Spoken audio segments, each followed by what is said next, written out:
They go over the comics headlines from this week and their projects, brought to you by the Comics News Wire and Geek Insider. Warning and disclaimer. The views and opinions expressed on this live feed are those of the guests, speakers, and or hosts, and do not necessarily reflect the beliefs, official policies, ethics, or positions of the content providers, advertisers, additional hosts, and or guests, hosting sites, groups, or entities attached to this programming. Viewer discretion is advised. And this show now featuring Fridays just got more anchored as C. Michael Lanning takes over to be the head anchor on Weekended, and he will be joined by all the people on the show today. That's just a cheap way for me to introduce it really quickly because we haven't cut it in yet. So there it is. Lanning's now featured on Sunday. Where he was funny. He's like, I got promoted. I was like, no, you just got more work. That's usually how it goes. You got more work on the weekend. This is don't feel bad. I got volunteered for this show. Meredith just one day was like, we should do a Sunday show. I was like, no, we shouldn't. She's like, no, we really should. And I was like, no, we really shouldn't. And she remember TD, the first one was like 10 in the morning because they weren't doing over on Indie Vault. They weren't doing the Sunday Comics Brunch, and no one knew if the show was coming back or not. I was so glad when the show came back because it gave me every excuse in the world to move this to 11 a.m. So, all right, let's go around the room. Let's start with the Crazy Man. Hey. Go ahead and introduce yourself. What's up? I'm Sam, the Crazy Man, and I am a comic book writer, creator, and host of Catch the Craze podcast. And then we'll go with JD. How you doing, everyone? My name is JD Calderon. I'm the writer and creator of the Oswald Chronicles and Tall Tales. I also have a YouTube channel under JD Calderon under Indie Comics Explained, where I talk about comics regularly with people.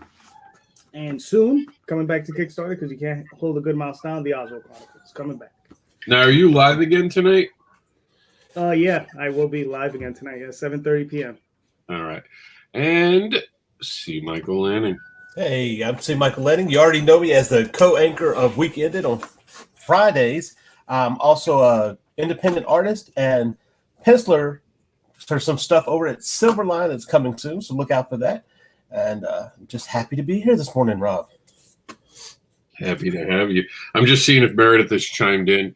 Meredith's on the road. It's actually going to be one of the first stories we talk about. And we're going to be talking about conning around and all these other topics. Sunday Comics Brunch is brought to you, of course, by Comic Book Advocates and Geek Insider. So update your geek card at Geek Insider and fall back in love with comics at comicbookadvocates.com. See how well I have those pitches in my mind? That's where you all got to get. JD can do that. Every show I've ever had JD on, if I asked him to do his pitch, he had it. Like, right, that's it, man. You got to have it right there. And one of the reasons I'm bringing this up is I do have an interesting question for you, and then we're going to go to the map. So today's first topic is this. And here, let's line us up so we can actually all be here. What are the topics we aren't exploring but need to? Recently, it came to my awareness that I had no idea how to make my comics wholesale. I hadn't really thought about it. Like, how do you do that? What's a fair thing? Luckily, the person I'm talking to about it is a friend of mine, and he kind of explained it to me. And it was weird. It was like, well, how many other topics, even though I've been doing this for so long, how many topics aren't I aware of? How many things haven't I learned yet? So we'll even start with the wholesaling one, since we brought up these three topics. Now, right now, in our comments section, there's a link to the actual not the weekend, the actual brunch. I want you all to drop your links while we're going in the private chat, and I'll make sure to put it in the link, and you guys can follow along with us. Every one of these topics is within that actual link that is there. And like I said, Meredith will be trying to chime in during the day, and we'll be reading comments. But let's go around the room. How do you wholesale your comics? Who wants to start? I can start on it. Go ahead, JD. You're the pro. All right. Basically, I mean, because when I started many moons ago, in '92, the only way you could sell your comics was wholesale. If you were gonna, go national, so you had to set up with Diamond and Capital City and Heroes World and all these different distributors. And basically it was 60-40. So you had to factor all that into your cover price. So the way to get wholesale numbers is volume. You need volume. You can't just, today we're doing a lot of POD. We're selling 100 copies. It's difficult to make those numbers with running POD, but if you're running 2,000-3,000 copies on a regular offset press, you can bring those numbers down where you can actually sell wholesale. Basically, it's a 60-40 split. Sometimes it's 65-35, depending on the deal you cut. With Diamond, sometimes they want 65-35, and they will pick up your books from the printer. So that's that extra 5% usually. And so if you got a $5 book, you're making $2 on it basically. And you got to try to get your print costs down to around. It would be nice to get around 50 cents, 75 cents. I think is typical. So you make $1.25 per book. So at least you're making some money. But again, you have to have volume, because if you're only selling 500 books, you're not making that much. You got to sit there. I don't know, if you're drawing your books and you're writing your own books and you're doing everything yourself, then you make a few bucks. But if you're hiring people, then you got to make some money. So if you're selling, I don't know, 3,000 books and you're making $1.25, you make about what, 4,000 and change. 37.50, something like that. It's around there. Yeah. So I mean, those are really the things, and that's how you have to look at wholesale pricing. You have to remember, you got to give away that big chunk.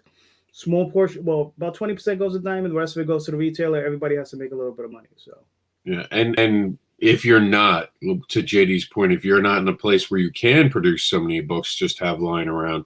Because if you guys notice, one of the topics I actually brought up, this one doesn't get talked about a lot in comics for us creators, is all the people who don't think about scheduling when they get their books. Now, if you're making enough money, that will directly affect your taxes. If you're not making a ton of money, it really doesn't affect you as much. It really comes down to whether you're a business or not. And if you're a business, whether you're holding your stock or not, that can affect you greatly.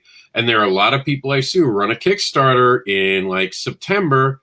They print 1,000 books in December, not realizing that hits your taxes with no sales, and you have to absorb that. Again, that is if you're an LLC. If you're a private citizen, it's about what you sell versus anything else. But still, you're going to wind up holding on to books. Let's be realistic. It's one of the topics today's Comic-Cons. What's the earliest Comic-Con everyone in this room does? I know in Florida, we're lucky. We start in January, but there isn't a really good show until about March. So if I just printed 1,000 copies, I'm holding to 1,000 copies until at least the beginning of March when I start to move. What about the rest of you? And tell everyone where you're from, just so people get that geographic reference, and we'll go in order for this one. Go ahead, Crazy Man. Where are you from, and what's your earliest show of the year generally? I am in New Jersey, and I haven't done a show. Usually my earliest show is February, but I haven't done a show in a while. I don't know if there's any shows coming around anytime soon. But I try to start in the beginning of the year with the smaller shows and build up to the bigger shows. For this year, no, you don't. But New York, New Jersey area is very good with that. I grew up in New York, so I know it. Yeah, you could. It doesn't matter how cold it is. You have the thing over in Penn Station, which is in February, March, and it keeps going. Nassau. You don't see there aren't really big shows out in New York outside of New York Comic Con and the Big Apple. You really have the smaller shows, which is awesome. There's a ton of smaller shows. There's also some new ones that are starting up. New Jersey's got a host of them. They have the Garden City Expo that they use. No, not Garden City. What do they call it now? It's where Meadowlands was. They have a Garden State. Is it Garden State? Yes. Yes. They used the Meadowlands name before, but I think it changed to Garden State. It's Garden State, right? Yeah. Okay. Yeah. Garden City's actually in Long Island.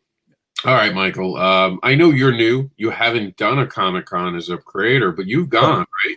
Yeah, well, that's the thing. We talked about this I've actually talked about this a couple of days with a couple of people. I'm in basically Baton Rouge, Louisiana. And you think because you have LSU here and it's a college town, one of my editors was asking, oh, well, you must have tons of cons and stuff that happen around there. We have none. Not one. And we have my comic book shop guys trying to put together something for this year around free comic book day in August, but we don't really have any. So any con that I can go to is either going to be in Lafayette or New Orleans, and New Orleans has their first con, which is Wizard World, at like the first weekend of January. It's like right after Christmas. It's like, really? I just don't think that's a great time to have it. But considering it's New Orleans, that might be the only time they could have it. And then you have one over in Lafayette. So everywhere I go, any con that I get to go to is about an hour away. Well, why don't you, like, not even kidding around, why don't you reach out to LSU and see if they'd let you guys do something? We're working on it. There's a couple people. I'm going to be doing that as soon as this all goes away. Even in a few weeks, we're talking about the local creators. We're talking about invading movie theaters if they come back the way they were. We're talking about local colleges, you know, and even because I'm pushing the children's ability to get into comic books, I want to get with schools and maybe do a library tour with creators from Florida and all that. So it's up to us too to get involved and to be part of the conversation and call up these campuses and ask them. You'd be amazed. Some of these campuses will give you the space for free because it gives something to their students, and you know their student body would like something like that, and they have the security already on staff. A lot of these things, you know, especially the first show, they won't charge you just to see what it is. And then the second show, they'll probably want to cut. And then, you know, you start an LLC if it works, and you go from there, you know. But I know a couple people who started that way where it was just nothing was there. And then now suddenly they're running giant events, you know. Yeah. The guy who does GalaxyCon, same thing. Started off real small. Huge now, huge. GalaxyCon's a big name, especially in Raleigh. Can't wait to get back. They just sold SuperCon to Reed Pop. He got a ton of money, reinvested it, and now he's out there making some great shows. And I met the guy. He's nice. He's a good guy. He's solid. You know what sucks about that? And JD, I think, will appreciate this. We knew about the sale for SuperCon a year ahead of when they announced it. But because as a creator, I want to have that reputation that I'm not going to spoil, and you don't want to piss off Reed Pop, because they're pretty big. I asked for official comment, and I was basically waved off of doing the story. So we sat on it for an entire year. You know, that sucks. But I think JD has seen one of the earlier videos where we hinted that it was a rumor that we really thought was going to happen. But I know JD's up in the city right now. How is the city doing this week? Is it snowing? No, it's raining. Oh, it's raining. Okay. So it's just dreary. Yeah, it's Florida too. It's weird. So you're up in New York. Yeah. You don't do a lot of shows though, right? You've kind of given up the show model. Well, yeah, I've been just sticking to just Kickstarter and Indiegogo. We do a few small shows. We do Eternal Con, which is a great show. We do WinterCon, which is another great show. But those are probably the only two that we really do. We started just before this thing happened with C19. We started looking around. There are a lot of smaller shows being held in high schools and gymnasiums and stuff, and in libraries. So we started looking those. We did a couple of those, and those are fun. And we made you don't make a ridiculous sum of money, but you do make some money. So, but those are the things we were looking into, and we're thinking of going back to New York Comic Con. We don't know yet. I think that'd be a great topic too, actually. What makes a show worth it? One of the biggest mistakes I made earlier in my career was I listened to people who said you have to go to comic cons to get noticed. This isn't necessarily true, especially nowadays, and the advice is bad. You don't have necessarily. I do suggest out-of-town shows and local ones that are lucrative, but don't go if you only have one book by yourself. Team up with someone. Share tables. That is one of the biggest costs I took on for no reason early on, was trying to cover a table cost. And this goes back to the pricing of the book, because this is the point why I'm bringing it up. To go to a show for a full color book, you have to price it as an indie creator between $5 and $10 because of all the overhead. And you have to try to make that money back just to break even with the table, especially with one book, is near impossible. And that's why the continuum is such a big deal that we've been talking about with Michael Lanning. For those in the room that don't know, what Terraform is doing is we're doing a book called The Continuum. If you know my work with The Advocator, it is similar, except I've done changes to it. One of the biggest changes is that I'm going to be helping creators create. So when you bring me the story, I like to start at the story level. Of course, there'll be exceptions because you can't change the landscape of comics if you're setting rules, right? You have to be willing to break all your own rules to do what's right for what's coming up. but I do want to be part of the editorial. We want to be there with the creators. We want to help them. We want to promote them. Now, the goal right now is 100 books. And I know that sounds lofty, but if you think about it, 100 comics is nothing in the industry. It really isn't. 100 issues, it's a milestone, but it's nothing huge. That's my goal right now. And every book will invite people to bring short stories in, and they'll be able to show their universes and all that. Now, the really cool thing is that, Michael, by the time he gets to go and doing some shows, we should have our second continuum out. He'll be able to take both continuums with him. So it gives him something to sell at his table. And the great thing about the continuum is, like I said, this is all about bringing different creators together. That means there's different stories. One of the best things in the Advocator is when someone showed up to my table, what do you like? And if they told me what they liked, I had something in the Advocator that I could probably sell to them. By the 10th issue of Continuum, no one will walk away from your table who's serious about buying comics. You will be able to sell one issue. And then that means every time you have the person in front of you and you're not making a sale, you can realize that's my salesmanship. I have to work on my pitches. I have to work on my approaches, and that'll help you grow. Because sometimes it is just that one book and no one's going to win. Like I have one book and this isn't for them. And you can't change that. That is just what it is. But it is true. Pricing your books are important. To JD's point, back in that circular fashion that ADHD minds work.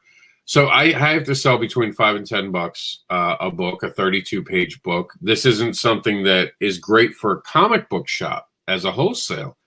So when you do have to go to a comic book shop, you have to really take a hit as a creator. But you also have to understand, and here's the important part, you are not paying all your overhead. You're not traveling. You're not buying a table. You're not doing that. Remember, when you're pricing your book, don't be greedy with the wholesaler. Don't be greedy with the local comic book shop or anyone who's doing it. My best suggestion to you is make sure you cover your printing costs, your shipping costs, and maybe get yourself $1 and call it a day per issue. Don't gauge them. Tell them what you sell it for, and that's it. Make sure that they pay the shipping. You don't pay the shipping. You recoup your cost, which, I mean, most times when you're not printing 1,000 like JD.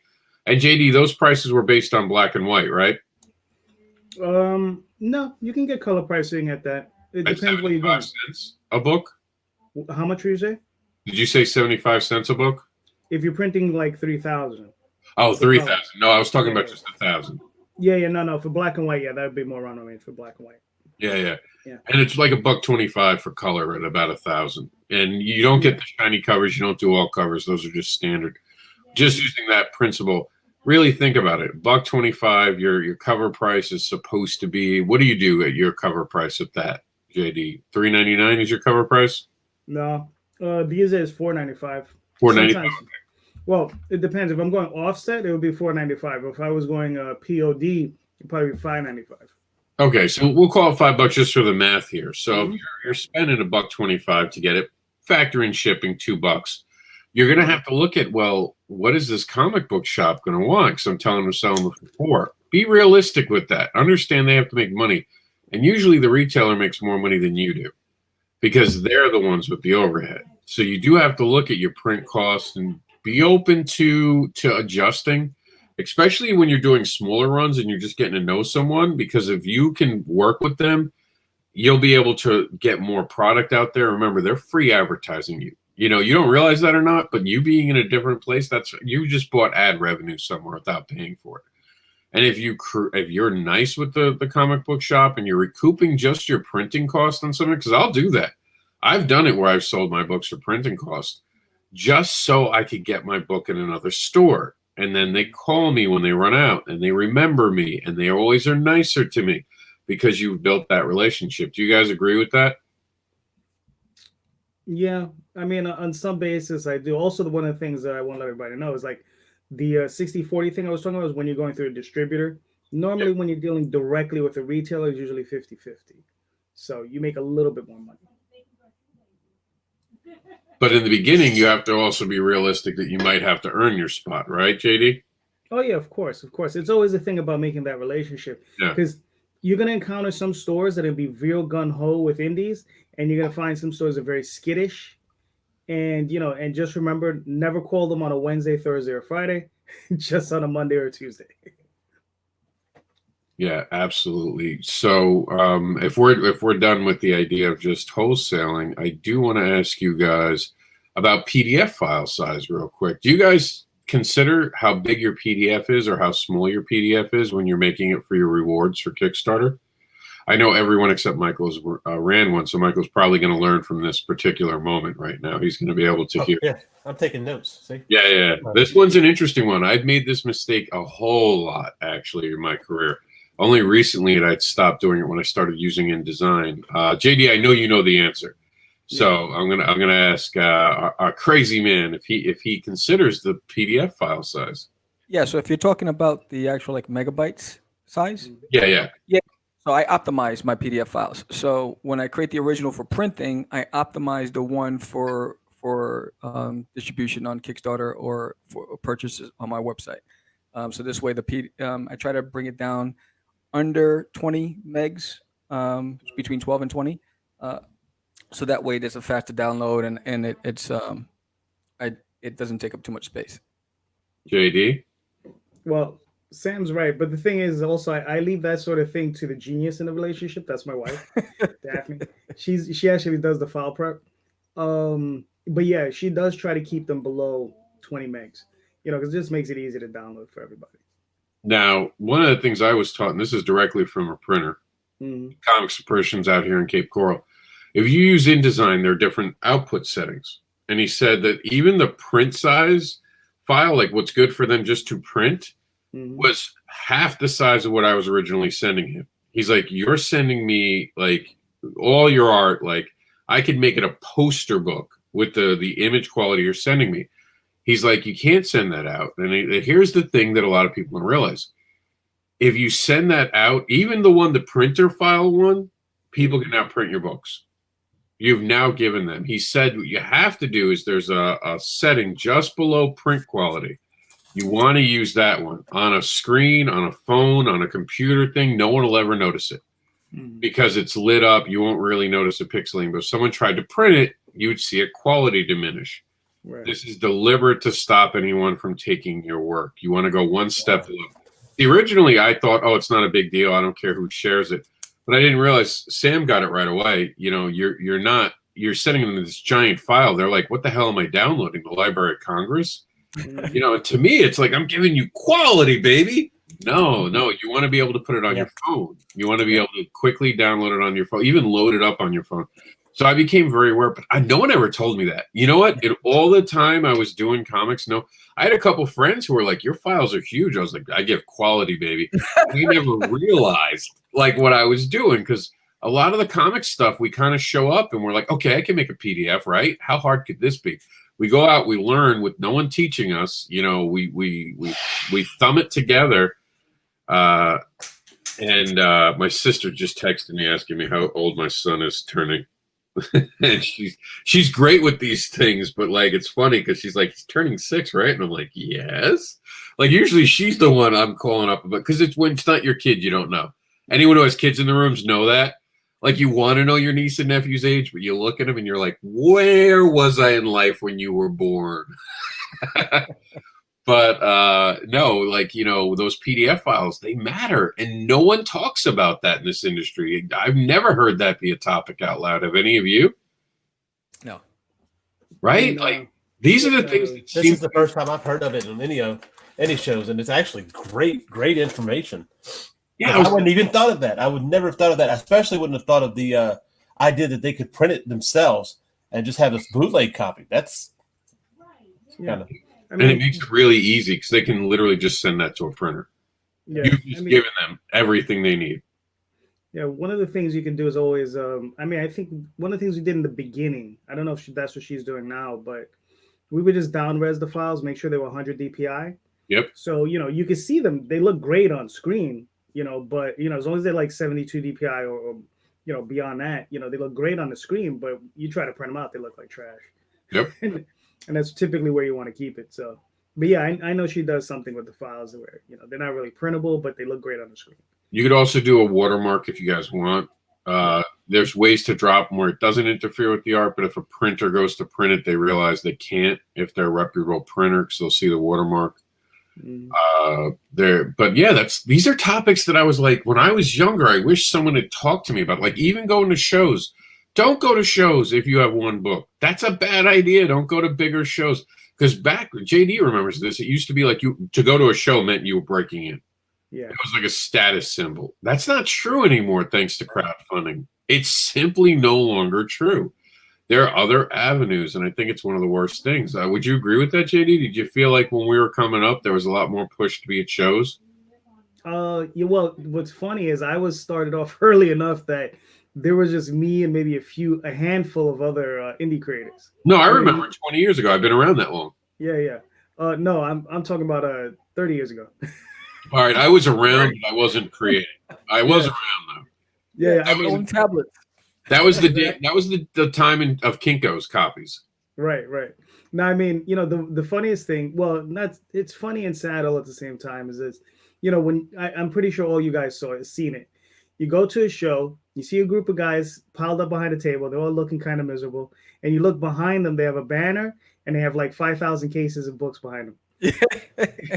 And they're like, you walk up to them, you're like, "Hey guys, how's it going?" They're like, it's and I'm like, "Yeah, we got our first book," and blah blah blah. And maybe you'll pity buy the book, and but they literally bought one book, had it sent from the printer to the show, and they made 5,000 of them, and they're having a hard time selling it, and it's just like, dudes, it's like I've seen this over and over again, not just from one group of guys. I've seen it just over and over again. And it's one of the things that, that Rob was talking about, don't go with just one book. And also, if you're going to go to that show, no matter how poorly you're doing, have the mentality that you're going to sell that book. And also, you have to think, I'm not just here to sell. Like, this is one thing about tables. Now, someone who's aggressively relaxing says to us that going to a show is still viable for them because they're gorgeous. Well, this right here, and I have my brand up. This isn't gorgeous. So I got to hustle my ass off, okay? Some of us have to work for our money, all right? We're on the pole. We're doing what we have to do. But no, kidding around aside, I make money at shows. I cover the expenses I have to. I'm at the point where I have a library. Once I started to have a library, shows changed. The way that I could go to a show, the profitability, the bundling, the different stuff. One of the worst things I did, though, in the beginning, I had one book, so how was I going to make money? T-shirts. Horrible fucking idea. You know, and it takes a while because, like, no, and this is why I want to do like what topics aren't we exploring, because they don't help you. It takes a while to come up with like a hit T-shirt. Like, I actually do have the hit T-shirt, the Free Hugs and Spanks. People love it. I can sell that one. Even comic book advocates were okay, but it takes a while to understand your designing, your marketing, what people like, what they don't. You buy, and like what JD's talking about, you buy 3,000 copies. You have all those boxes in the background, and then you find a typo, and then you find that you screwed something up. Especially your first comics. I can't tell you. God bless you. My sister sneezed. You can't tell you how many times first time comics I rip out an error, and people are so mad, and they're mad because they have 3,000 shitty copies. It's happened to me. I've found a mistake in almost every book I've printed that was very early on. I've gotten a lot better where there aren't, like, there'll be a typo here and there, and that happens with Marvel and DC. The mistakes I'm talking about are like, you're like, you son of a, and you can't unsee it, right? The minute you know there's a mistake in the book, even if no one else knows about it, you know it's there. So that's why I always suggest to people, especially when you're brand new, not only have an editor and have other people look at it before you print it, and they're going to miss things too. It just happens. That's human. That's why Marvel and DC has mistakes. But don't print 3,000 unless you have the market for 3,000 yet, You have to, because you don't know what'll sell. I mean, the worst thing going to a show, and JD knows what I'm talking about with this, is you show up at a show and you don't know what the fans are going to think about it. It could be the best book ever, but if you're not connecting with the right base, it doesn't matter what you're selling. So what's a good quantity to start with when you're unknown? Like how many should you get? With print on demand, I suggest 100. Yeah. It's a safe bet. Yeah. 100 and see how they sell. I'll tell you the truth. Because here's the cool thing. With print on demand, the one thing we didn't talk about was the alternate cover or cover stock. See, I use a thicker cover stock. So when I say my book is $10, no one balks at it because it has that nice cover. It has alternate covers. I change up the covers where we only print like 1,000 of one cover, you know, and then I bundle them. And when I bundle them, this is why having so many books, you can have this one for 10 or all 4 for 25. You just made a sale because you've given them an incentive to buy more. And obviously, for me, my goal of going to be at a show or even being a comic book creator has always been to get people to read my books. I don't care about money. You would know that if you looked at my bank account.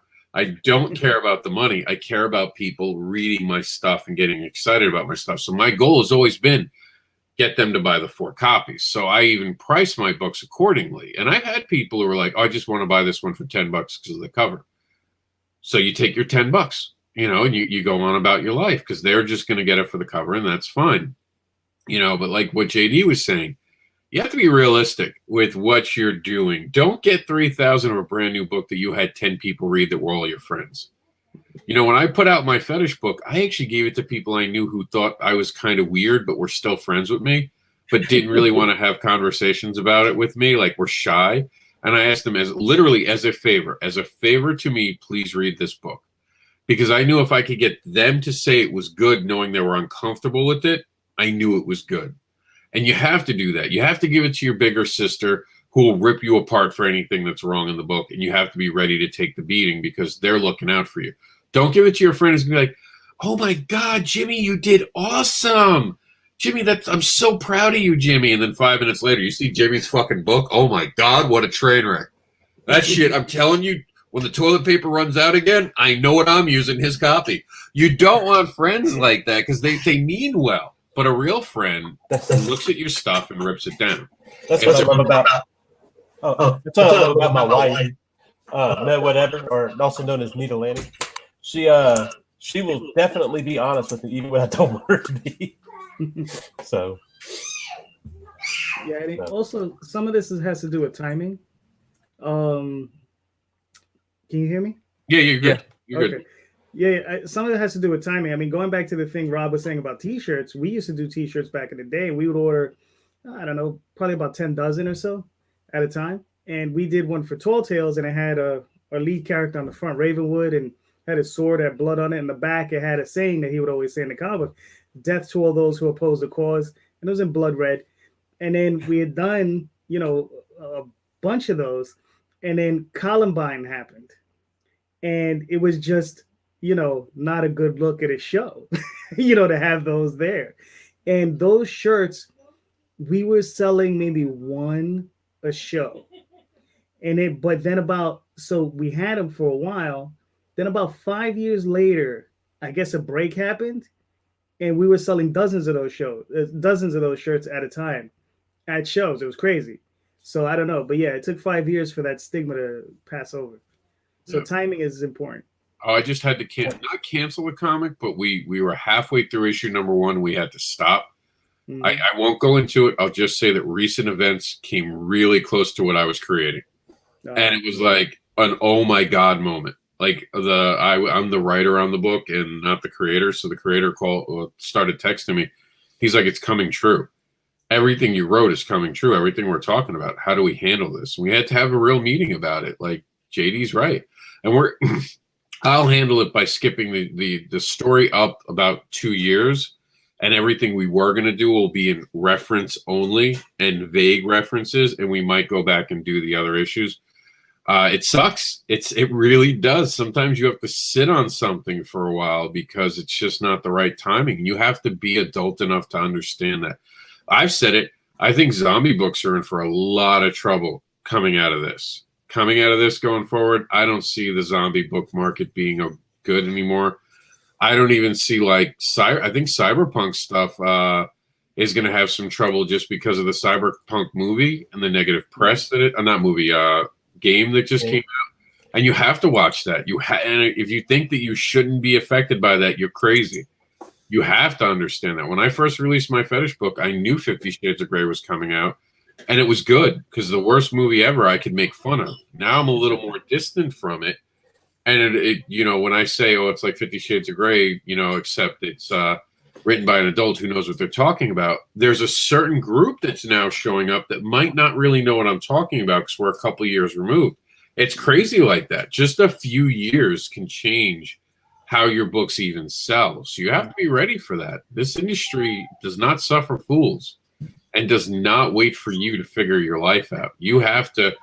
It's okay to try to set the curve. I love what the crazy man did over there with the podcast and the comic book about that's clever. It's funny. It's going to be books like that this year that I think Oswald Chronicles are going to be great. People are going to want some more light and cheery stuff. And how do I know this?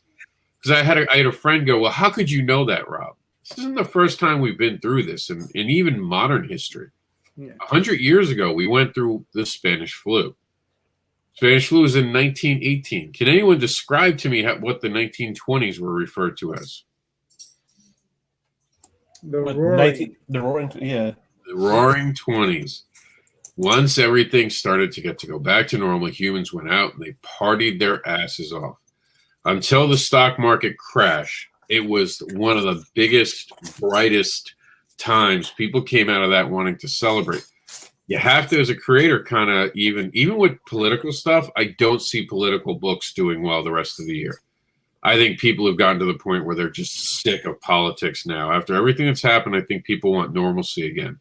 I think people just want calm shit. Like everyone's nerves are on the edge. Like this is that we haven't teetered this much on the edge since the Cuban Missile Crisis, where every day you're terrified to turn on the television. The fuck did they do today? You know, that's what a lot of people think. Like shit. You know, I used to tease people that I don't do horror. I do CNN. Now I'm even afraid to do CNN. I might go back to horror. I don't know, man. That shit's too crazy. I'm just gonna watch someone get killed. That's so much more easier to watch. Yeah. All right, so well, can I ask? Okay, you're talking about T-shirts, selling T-shirts at the table. Everything. What's a good incentive to have, like stickers or magnets? What's a cost-effective incentive to have at your table? The simple, and JD can correct me if he thinks I'm wrong. The simplest thing is what people will buy, and you'll never know what people will buy until you put it out on the table. You'll put a magnet out there, and then your neighbor is giving away magnets for free. So you're trying to sell a magnet while your neighbor's giving one for free. Now you look like a shitheel. And it's how much they want it too. Like you might love your logo. Like, oh, you kidding me? I'll give you a perfect example. That image behind me, people love that image. People stop, take photos of it all the time. I put it on a T-shirt. But then on the T-shirt, I also put, at the time, the title was Fetish Babies. So I put Fetish Babies on it. People wouldn't buy the shirt because it said that. They would have bought the shirt if it was just that single image. But I was like, but I want it as marketing stuff. And like, that's the early, like you trip on yourself. You kind of almost hurt yourself.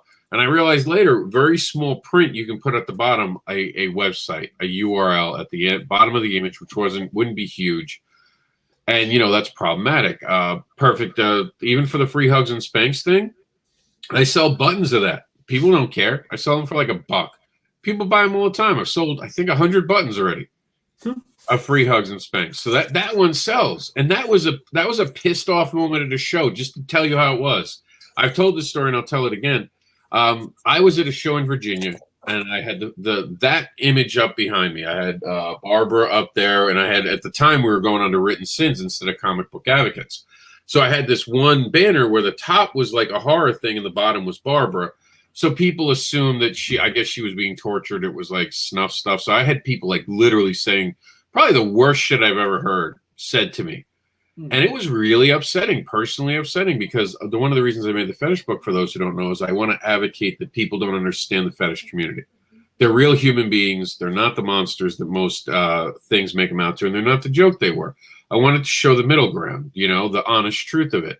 Because you've seen that, even with the homosexual community and the LGBTQ, the more that people showed what it was really like, the more accepting people became about it. So this really upset me. I'm sitting there. I'm pissed, but you're at a show. You can't fire back, right? The worst thing you can do is fire back at a show. And I'm clever enough. I've got a witty tongue. I could rip them up. But you can't, because then you get asked to get kicked out of the show, especially if you're far from home. Virginia's not a time to start a fight on day one. And this was day one on a 3-day show. So I did what I could. I had one of those light up signs. Remember, JD, 3 years ago, the light up signs were like the hugest thing at the cons? Yeah. Yeah. It was kind So- of funny. Yeah. Oh, real quick. But I had one of them.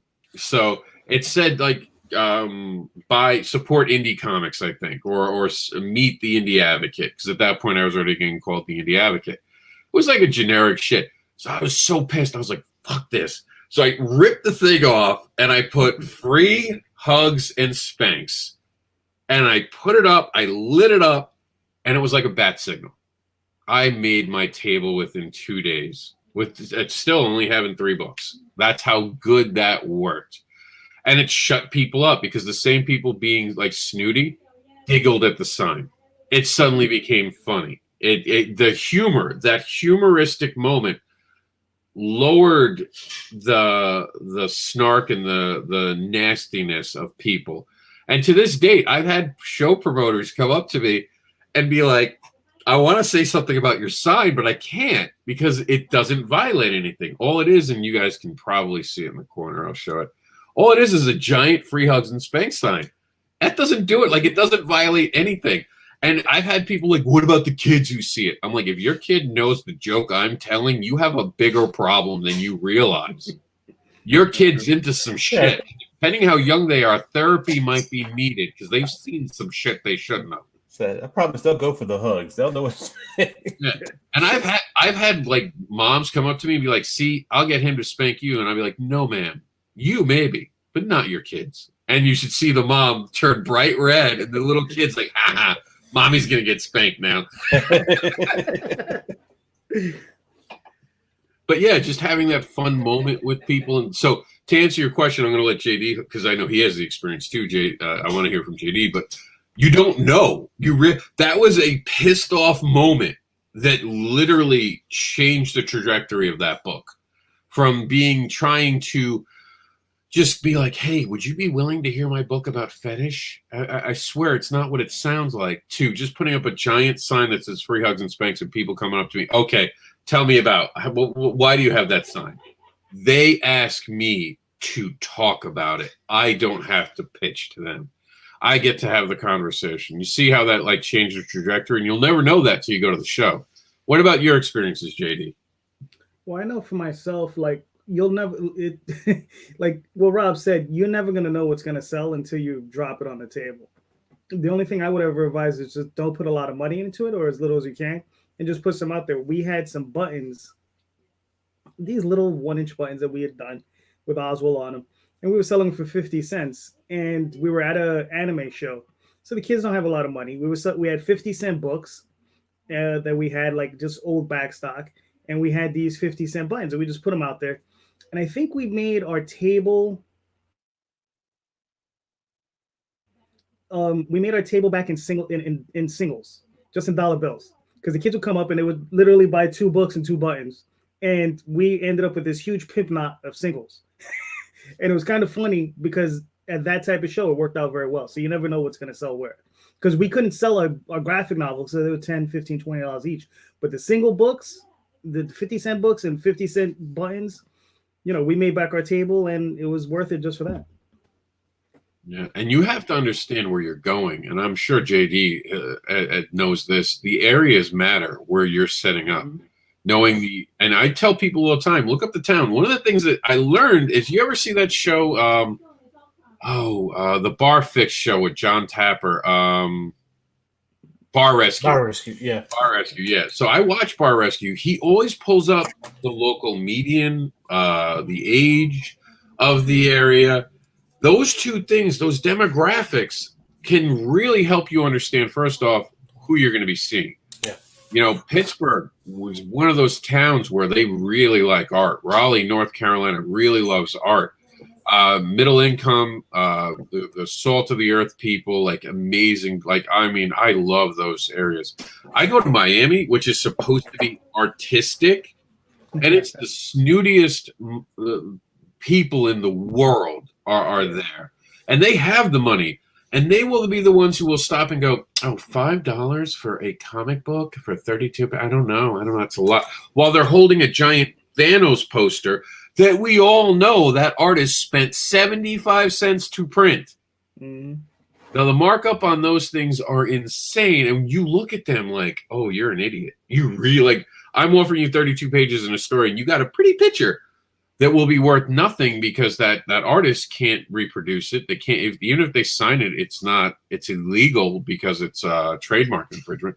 So you never know what the pricing is going to be on these things, but knowing the area, it does help.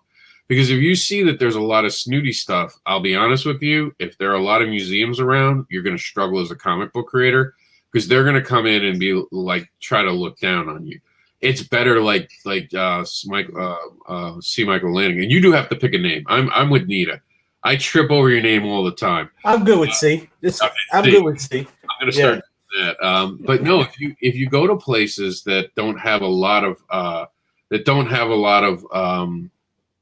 college campuses and a younger vibe, you have an uphill battle. So that's good to know how that area looks. One of the better shows I ever did was Savannah Comic-Con because it was so close to SCAD. So there were all these college students, they're art students, as a matter of fact, from SCAD, which is the art school, which is huge. They don't have a lot of money, but they come in and they support you. So you have to be willing to make deals at shows like that. And sometimes you have to take the hit. You have to know because, and again, it's about what you're there for. I'm always there for readers, so I will make deals. Some people are there for the business end. They won't make a deal at all. They'll sell you their $35 alternate cover, and they'll sell it to you $35. That's it.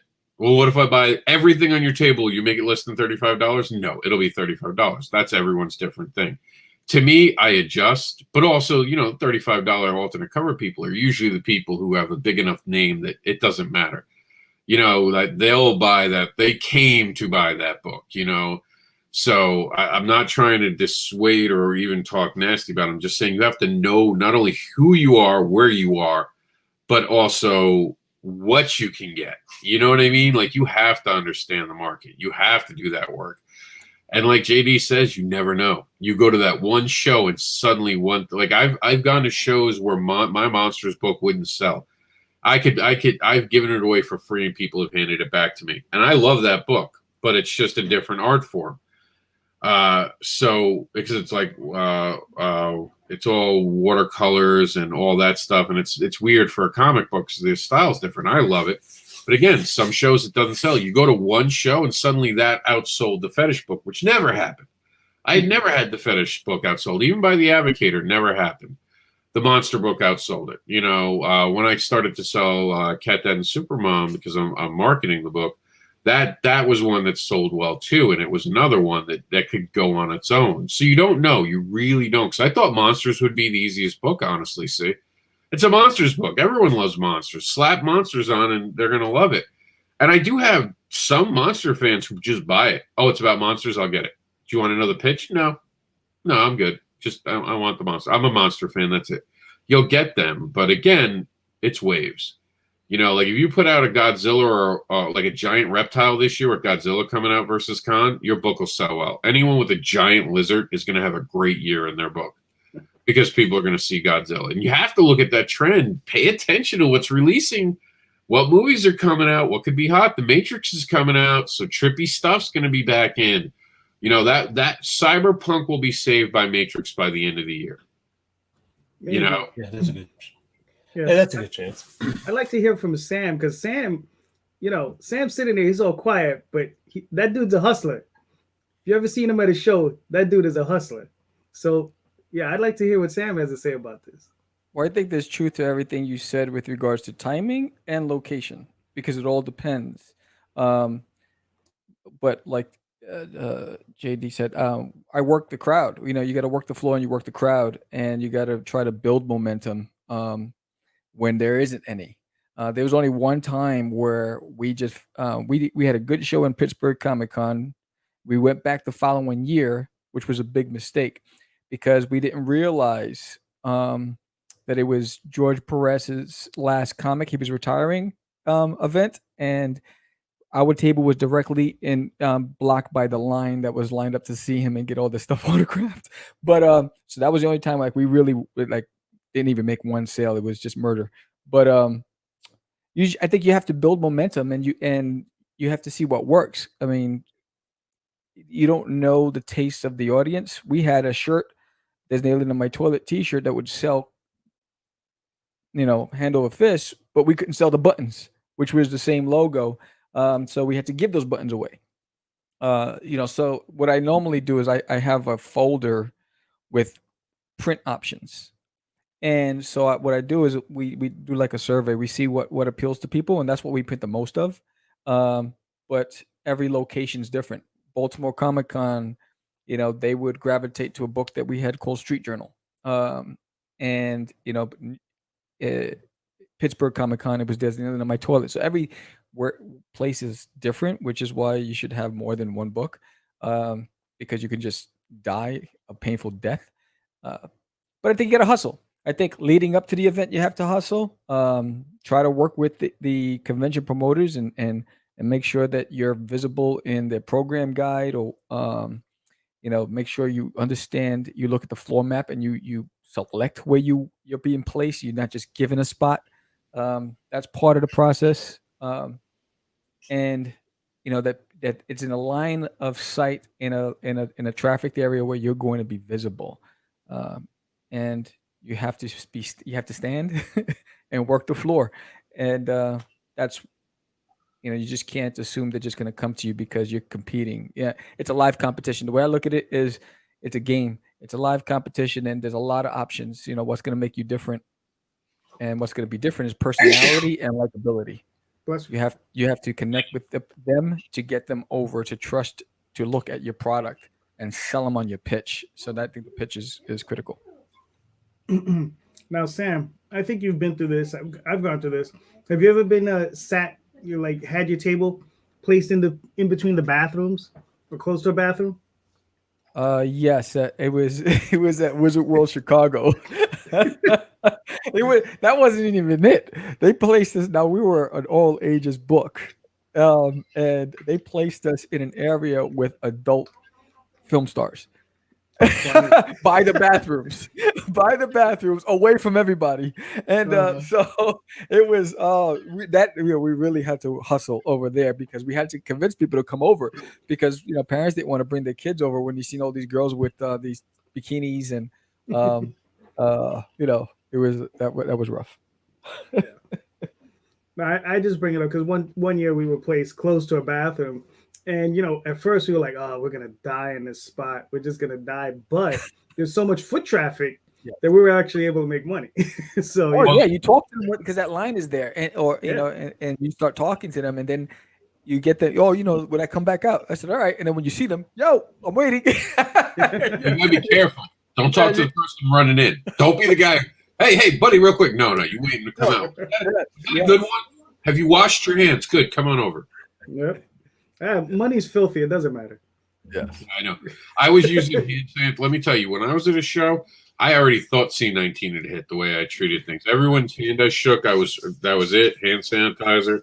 I would go home and bathe in it. No, I'm a huge fan of the fist bump. Yes. Yeah. I actually like the fist bumps going forward. Yeah. Mm-hmm. Yeah. Huge fan of the fist bump. Yeah, I think there was one year where Daphne and we were sitting. You know how Sam was talking about you end up with that line in front of you with we had George Perez. We had the creator of Ghost Rider a few tables down from us, and we had his line literally cut in front of our table. And Daphne had gotten so upset that she was like, back it up, you want to see Ghost Rider? And she would just start drawing these little doodles of Ghost Rider, and the dudes literally stopped and they were like, yo, how much is that? And she just kept drawing. I think she was selling for like 20 or 30 bucks a pop. And she ended up selling a bunch of those because at first she literally got into an argument with one guy, and then he saw it and he was like, how much is that? And so, so sometimes you just have to take advantage of that line however you can. Yeah, and sometimes your comics are not going to sell, and it's good to be an artist because I was at a con where I wasn't moving any product, but I was moving commissions. And so it was, luckily I had all of my sketch cards. I had my wood pieces that I would do commissions on, and people were just buying them left and right. And that's how I made my table. But I didn't sell a book, which is crazy. And we should mention Meredith had said that, and we're going to do some topics in just a second. But Meredith had actually just said that she is still driving, so we're going to see her in a few minutes. And where she's driving to, we want to give out some love. It's a little late if you're not in Florida, but if you are in Florida, especially up near Jacksonville and Daytona, there is a show going on right now. Our friends Roland Mann, Brent Larson, John Crawford, and Jay Magnum are all hanging out there. You guys can check them out. This is a pretty cool show. It's one that's going on, man. It's happening. So it's today, 10 to 4. Hopefully we can get Meredith there signing in and show us what's going on. We're excited. We're hoping for that. So pretty exciting stuff. But I do want to switch topics a little bit after our comment section, but let's do some comments real quick.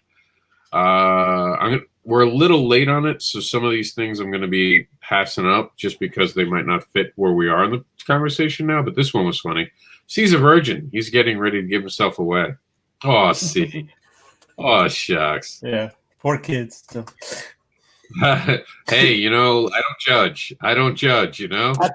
So you get it by kissing, right? That's right. There's a star. There's a giant bird brings kids. I've seen it since I was a kid. That's how I was explained. Yeah, but she really likes to call. Yeah, she likes to call herself my pimp. So she pimps me out trying for my comics. So I mean, like a true pimp. No, she's a virgin. She ain't been touched before. My comic White Lily will be available at your local comic book store on the second Wednesday in February. And it says, I want to reply, but no, this is a semi-formal chat, so being good, but really hard. No, there's no formal. This is Sunday Comics Brunch. It's like going out to brunch with your friends, except they're recording us, and I'm sure someone will get pissed at us and send me an email, and I'll just ignore it. So it's all good. But go away. Nita says, yes, that's why Rob has a disclaimer. Exactly. If I could wake up every morning and have that played for the world that I'm going to interact with, it would be so much easier. You're going to run into Rob today. We just want to play this for you, just so you know what you're in store for. And our friend Mike is in the house. He says, Trish went in for her happy workday. Got me now. Up and jiggy. Get jiggy with it. Oh, man. Welcome to it, Mike. And imagine selling to an 18-year-old is far different than selling to a 60-year-old. Not if they're fans. I'll say that. The one thing in common is if they're a fan of comics, they're easy to sell to. It doesn't matter the age group. That's where your story comes in your art. Because some people will buy your books based on art. I mean, recently, JD has had some amazing covers popping out. That one with, I forgot what I think it's the Queen's one, where where Oswald is caught up in that green thing, and it just looks awesome. Yeah, it looks fantastic. And that'll covers. I can't express to you guys enough. I see so many people putting out horrible freaking covers. Those, yes, there it is. Look at that. We'll blow it up. Yeah. There you go. Yeah. That is awesome. And that'll stop people at a show. That is one of those moments. And you need covers like that. You need covers that stop people at a show. And I'm not talking that you have to show nipples and ass. That's not what I mean by a good cover. A good cover like this was never supposed to be a cover. Here, let me see if I can bring her in a bit. So Barbara like this was never actually supposed to be a cover. This was just a page. That stops people in their tracks. There's nothing about it. You don't even see boobs in it. Yet that stops people in their tracks. All you do is see two girls about to kiss. That's enough. I'm telling you, like, I've seen people stop like on a dime, just like, ooh, what's that? So the right imagery, the right art is gonna matter. And that's just, comics are an artistic medium. You have to understand that, be ready to go with that. All right, so let's see. Here we go. Also, selling single guys or girls, couples, and groups or friends can be different. Oh, I've had problems with this. Yeah. Because my book's a fetish book. When a guy is there, there's a jealousy thing. When I'm talking to his girl about fetish, you could see the guy sometimes gets a little upset. And it doesn't help, and this is one of the things one of my friends taught me, is when I wear tank tops, because I dare go to the gym and my arms aren't spaghetti noodles, I apparently make other guys jealous, and I was like unaware of this even being a thing, because I thought we were dudes. Like, dudes are cool with each other. No, we're catty little bitches, it turns out. Because when I put on a shirt or in a tie, they don't care. I can put on a shirt and tie and literally flirt with their women in front of them, but because I have a shirt and tie on, it doesn't, like, right over their head. But if I show off some tattoos and some arms, it is there. So you do have to adjust. Have you guys noticed that there's a different pitch based on gender, age group? Do you guys kind of try to aim for different areas? Because, I mean, it's an important question. Yeah, I mean, yeah, it's definitely different when you're pitching to a younger crowd. Like I said, with the Oswald Chronicles and Tall Tales, it's easier pitching to a younger crowd. It's also a thing of styles when it comes down to like covers and who you're selling to. Like I noticed, like the cover that Rob was talking about, this cover will sell to a more mature crowd. Whereas I have, like, if you look at the piece underneath it, that's done by a different artist, that's a regular artist, Jade Gonzalez. This piece, you know, will sell to a younger crowd, which is kind of funny, you know. But and then there's some that'll just, they don't care, they'll just buy the one. So it's, you know, and you don't learn that until you're out there, guys. Yep. That's what we keep trying to, like, try something in small quantities. I always suggest that, especially, like, I mean, you have Kickstarter doing the 100s nowadays. Make a one-off, 100 prints of that. You could always put it out as a virgin, and then if it sells well, put a logo on top of it. Yeah. You know, like, always be willing to experiment. That's all comics are. Comics are the biggest experiment that continues to go on, where the formula is always being changed. Now, you change Coke, everyone loses their damn mind, and it's a big problem. The nation comes to an end. You make Batman change a little bit on his costume, you turn him black, and people were like, There's more room to play in comics. Now, if you made Batman a woman, forget it. Forget it. There would be some hurt feelings. There'd be a lot of problems.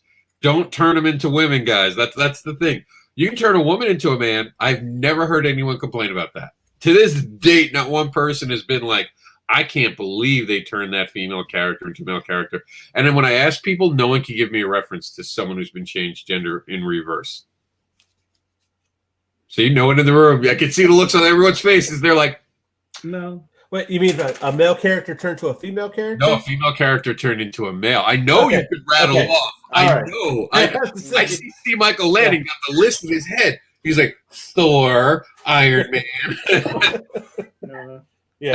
Yeah, my sister just shouted out Battlestar Galactica as a perfect example of a male to female character that worked really well and went over really well. And it happens, and that's the great thing, experimenting. And, you know, sometimes the waves make it so people are buying books. And that's what we're here for, right, guys?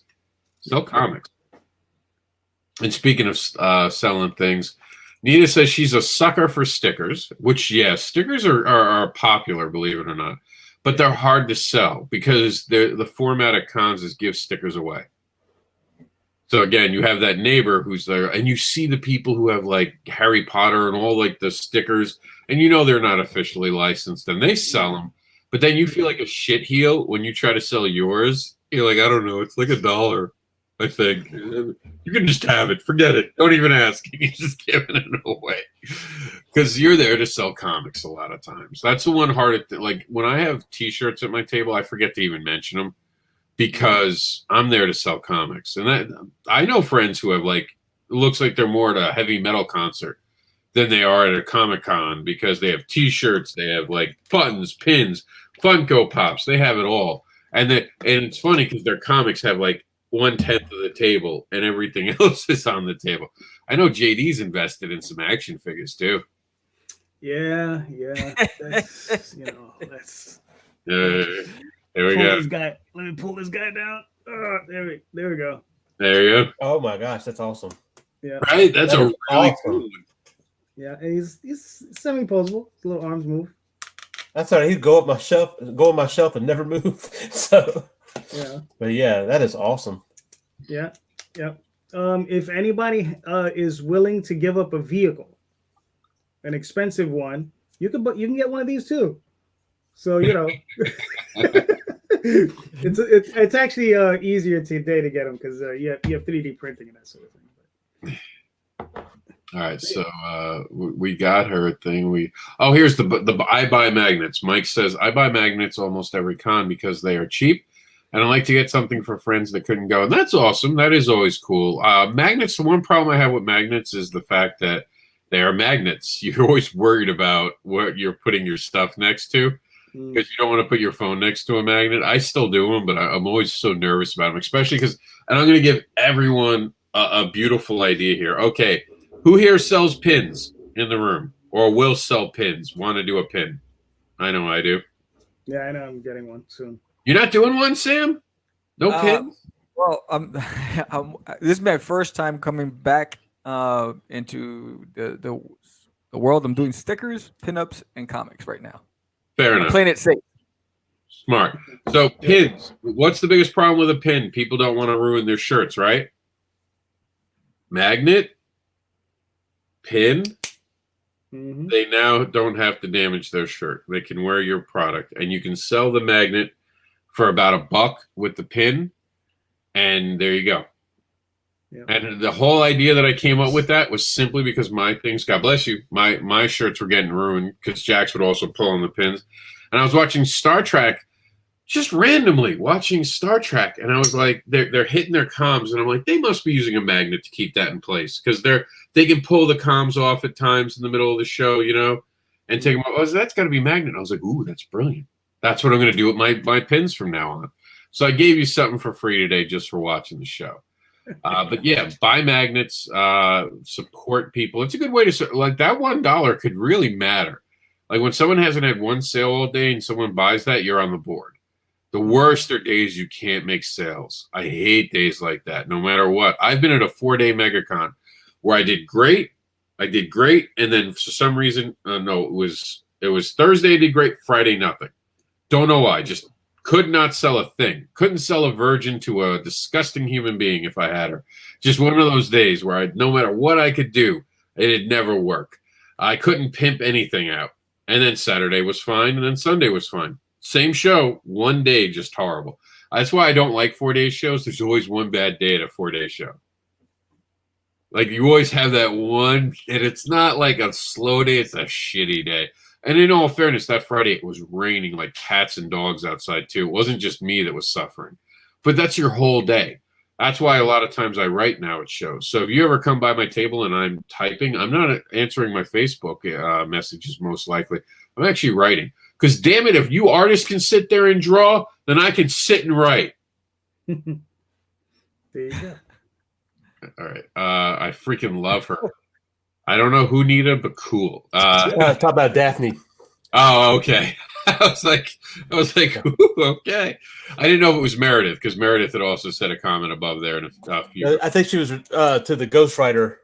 Oh, the Ghostwriter. Yeah, okay, gotcha. That makes sense now. Thank you, Rob. It was getting hard dealing with all his personalities, right? I mean, in some ways, it's just interesting. I mean, really, dude, get it together. Hey, y'all was the one that gave me the name. I had a name before I started all this streaming stuff. And we have, I loved when Thor was a lady. A lot of men didn't.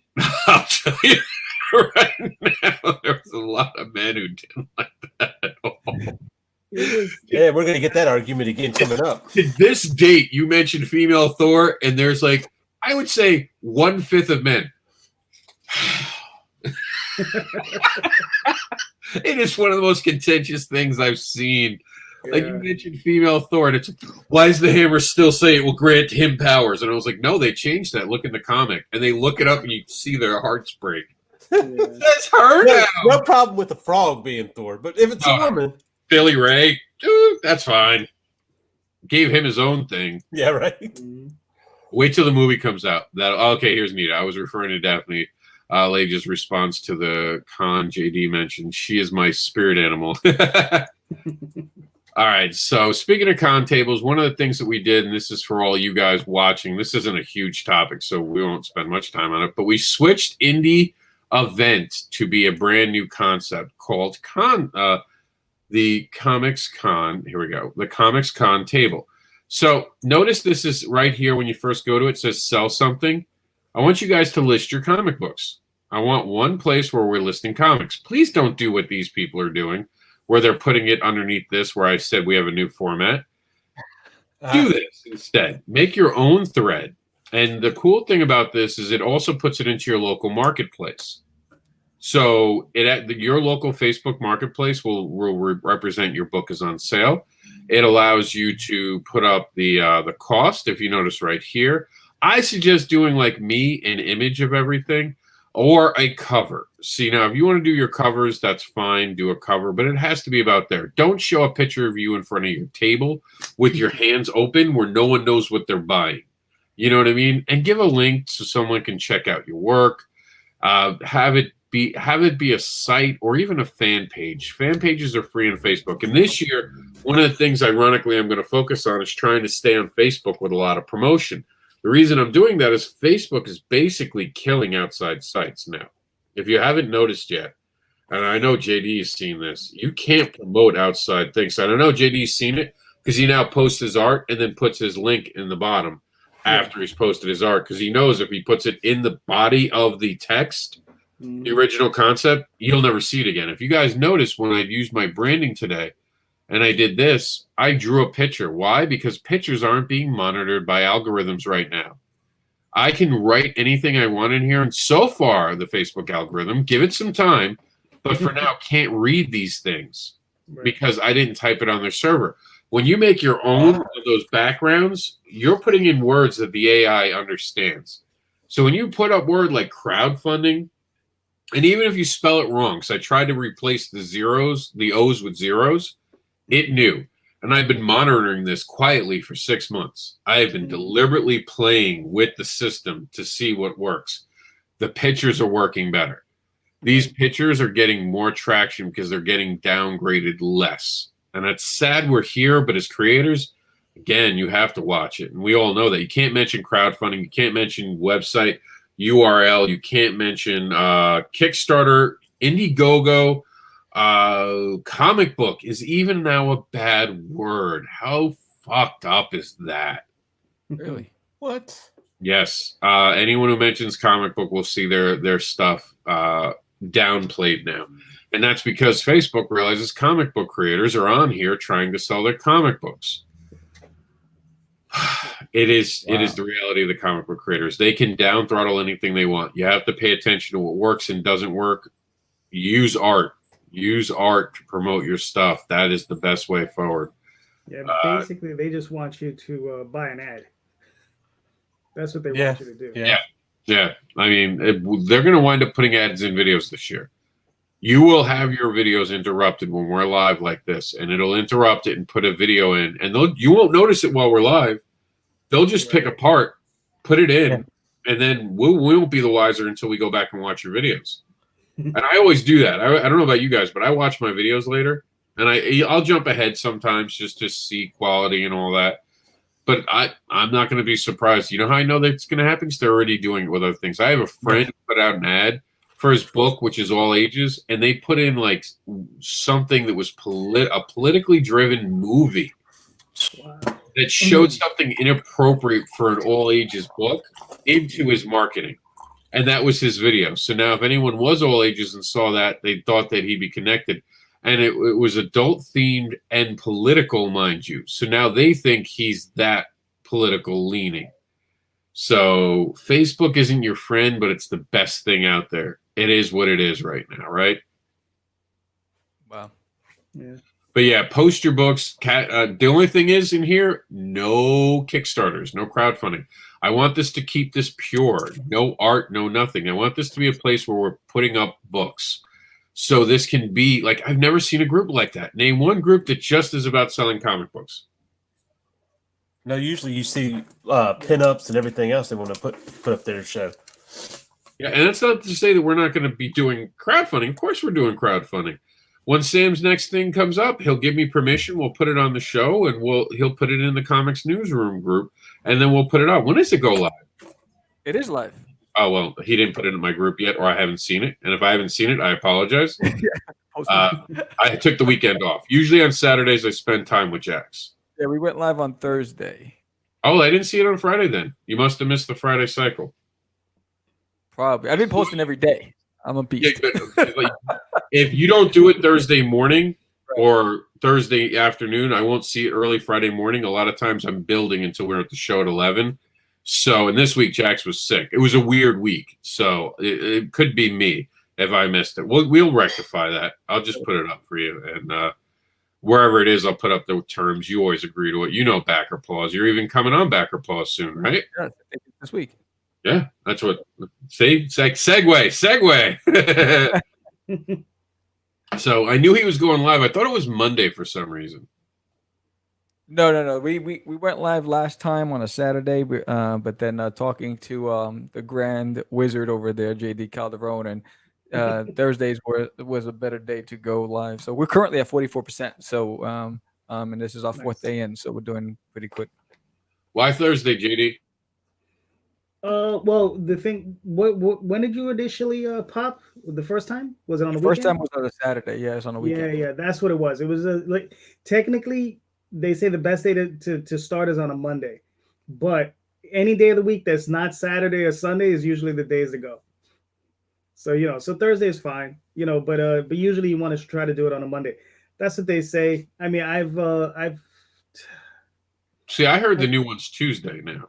Tuesday? Because the busiest day, because of everything that happened with this year, the busiest, because it used to be the busiest day was Mondays. Right. That's no longer true. The busiest day is now Tuesday at noon Eastern.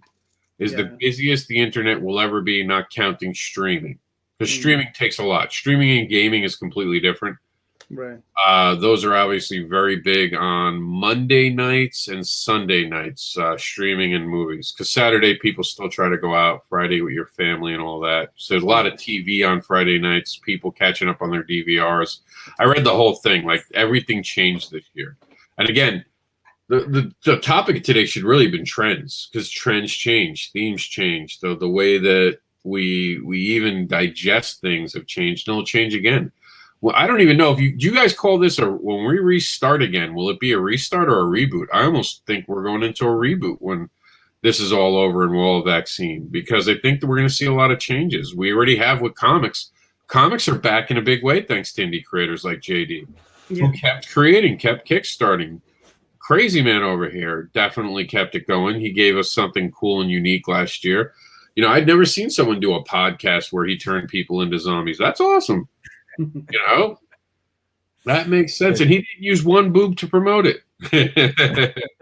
But issue number 2 is all boobed. It's all boobs, all boobs, all boobs, all day. I launched on Tuesday, on a Tuesday. She's more than launched already. All right. Mike says, I had people try to oversell me. If money is getting lower and the only thing people want to sell, if a set of their work, they are barking up the wrong tree. Now, if I buy an issue and I really like it and search out the rest, that's a great point. Like, when someone is interested in your book and they kind of balk at the price of the single issue, I'll lower it sometimes if I think that they're genuinely interested in the story. Because you'll hear it. I like to read the first issue. Then you shut up and you give it to them. Because then you know they're a person who will more than likely buy. And I've said it. You know what? I'll give you the price it would be if it was in the bundle. I'll sell it to you for $5. And I'll tell you the truth, God's honest truth, 90% of the time I've converted them to the package. And when they come back for the package, I sell the rest of it to them with the price there. Because if you can get someone to read your book, that should be all you need. You should only need to have someone read a book. That's why I love 4-day shows. I've sold books on a Friday, a single issue. Even if they spend 10, because some people will buy it at 10 and they'll come back. I bought it on Friday, it's Sunday. I was like, I want to get the rest of the set. How much would it be? I'd be like, still 25. You already paid 10. You owe me 15 for the rest. Be that way with the people who are supporting you. I don't understand why creators who don't do things like that are always so confused by it. Like, on Kickstarter, you guys offer people deals. Offer it to them in real life. That's the whole point of the con table, is I want people to also give people deals. Pretend it's your con table, except you're not paying for a table and you're not paying me. It's on Facebook. It's shareable, because Facebook so far doesn't care if you share Facebook posts. Give it time. I'm sure it'll get upset about that too.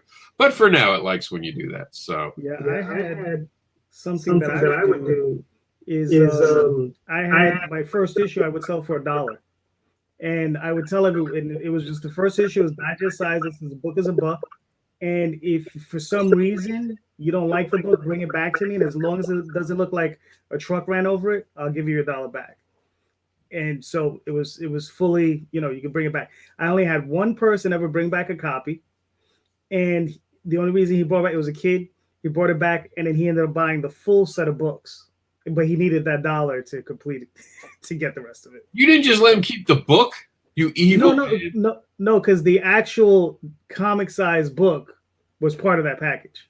Oh, okay. All right. I was like, wow, we have a Grinch with us this morning. No, I'm bad. Get back, you little bastard. It's a business side. 35. I'm teaching you a life lesson, kid. All right, no one works for free.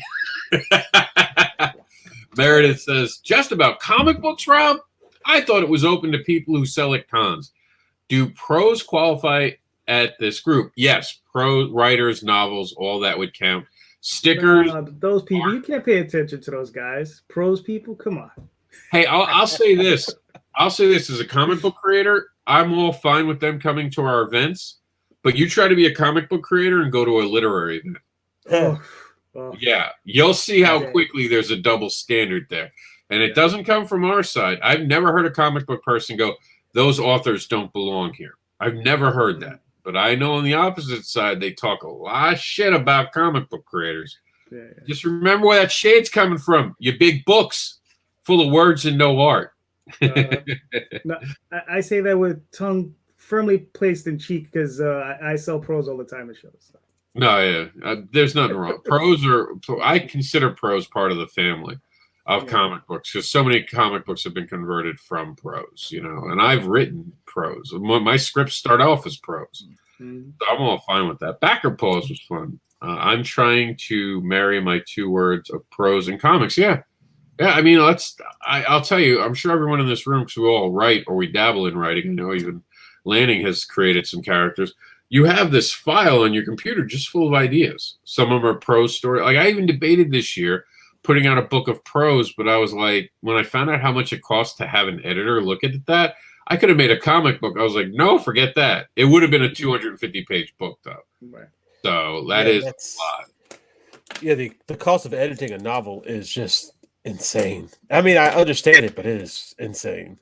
I mean, even at $5 a page, you're getting into a comic. Yeah, 100 pages, $500. Like, think about that. That's not a comic, but you're getting pretty close to a comic at that point. Like, you can get some people to black and white. You could get around there. 500, you can get about a 20-page comic book out. Right, JD? Yeah.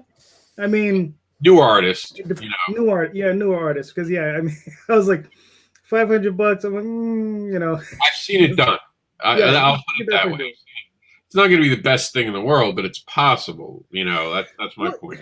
If you catch someone that's new and they just want to make a mark for themselves, you can get them, at a decent rate. But just understand if you're going to have a working relationship with this person, they're going to ask for a bump up at the end. And deserve it. They're going to want ownership. I've had people who want to work with me for ownership split. Mm-hmm. Where they want to work with me and be part of the book. And, it helps when you start getting more picked up. I mean, we're seeing Scott Snyder on the previews catalog right now. Who wouldn't work with Scott Snyder right now? Right. You know what I mean? I'm sure if Scott Snyder said, I'm looking for an artist, everyone would be like, I'll do it for free just to get my name done. But, of course, you want the back end if you're going to do it for free. Right. So you'd work on spec. Yeah. And what happens later with your work, that's how you do that. And that's a collaboration. Mm-hmm. It's possible, but you still need to pay an editor for a comic book. So, all right. So this is, speaking of that, last weekend to get your copy of Cat Dad and Supermom, and Ella Fart Never Forgets. January code 211-5232. And make sure you get your copy now. And that's, one of the many great books and previews, and you can find out all of them. Please call your local comic book shop and order some books. It's a good way to keep the comic book shops going because you're going to be paying them for books. They're going to make money. You keep creators getting into new markets because that's very important. The greatest thing about Diamond is it does get us into new markets. I'm sure JD one day will go back to Diamond. I'm sure they're a lot more friendly to indie creators now after Kickstarter's huge year last year. They are definitely opening doors from what I've heard. Losing DC probably helped too. Just a little bit. Just a little bit. All right, guys. Let's talk about 20% of your market. Yeah. Let's talk about the awards. What have you guys entered the awards? I have so much going on with the awards. I don't know. And if you haven't entered the awards, you really should, especially JD with that cover behind you. And the great thing, before I pass this on, remember, just joining the awards also helps advertise. We have thousands of people looking at what we're doing right now. I have to do an interview with a couple places that are actually picking us up now and want to know about these awards. And this year, it's all about you guys, the fans. So get out there, rally your troops, get to be part of the conversation, find a new market. This is what these are about. This isn't about one person winning. We're all going to win with the awards, because it's about time. An awards ceremony was about independent creators. But go ahead, talk to me about the awards. What would you guys put up? We have tons of topics, by the way. Crazy man, we haven't heard from you. I didn't know about the awards. I'm doing my job wrong. I'm going to go take the Japanese sword and cut it through me. I've clearly failed. I have failed as an advocate for myself and what we're doing. The awards started last year. It's about independent creators, where it's all focused on that. We have categories, and I can tell them to you right now because I have it in my notepad. For art, for example, we did strongest sequential work, layout, most compelling character design, standout architecture, best landscape, colorist of the year, line art, splash page, pinup, cover of the year. That's just the art category. We also have the crowdfunding categories, which obviously deal with a lot of crowdfunding. And we even did printer of the year and independent cosplayer. What that means is you can only dress up as an independent character. No Captain America or Catwoman this time around. And writer of the year, you have one shot, short stories, all ages books, the originality award for series that are brand new. We even have one ongoing series, IP. And the cool thing about the words is usually you have to do everything in 2020, but with writing, let's be honest, it sometimes takes a 2-year cycle to really get it read. For someone to read it, it sometimes takes 2 years. Right. So we've extended back to 2019, and from now on, with writing awards, we'll give a 2-year window. So the release will have had to have happened in 2019, not earlier. And then in our creation category, so we're splitting it over 4 nights. That's how big these awards are going to be this year. And it's all chosen by you guys, the fans. We're going to have letterer, editor, webcomic of the year, anthology, on-air talent, which JD still needs to give. Did you put your videos in? No, I haven't. No. Yeah, put them in. You're in the contest.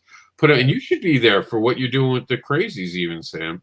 You're doing some good stuff there. That'd be great for you. Comic book reviewer, best home display, podcaster of the year for podcasts, guys, not Facebook Live.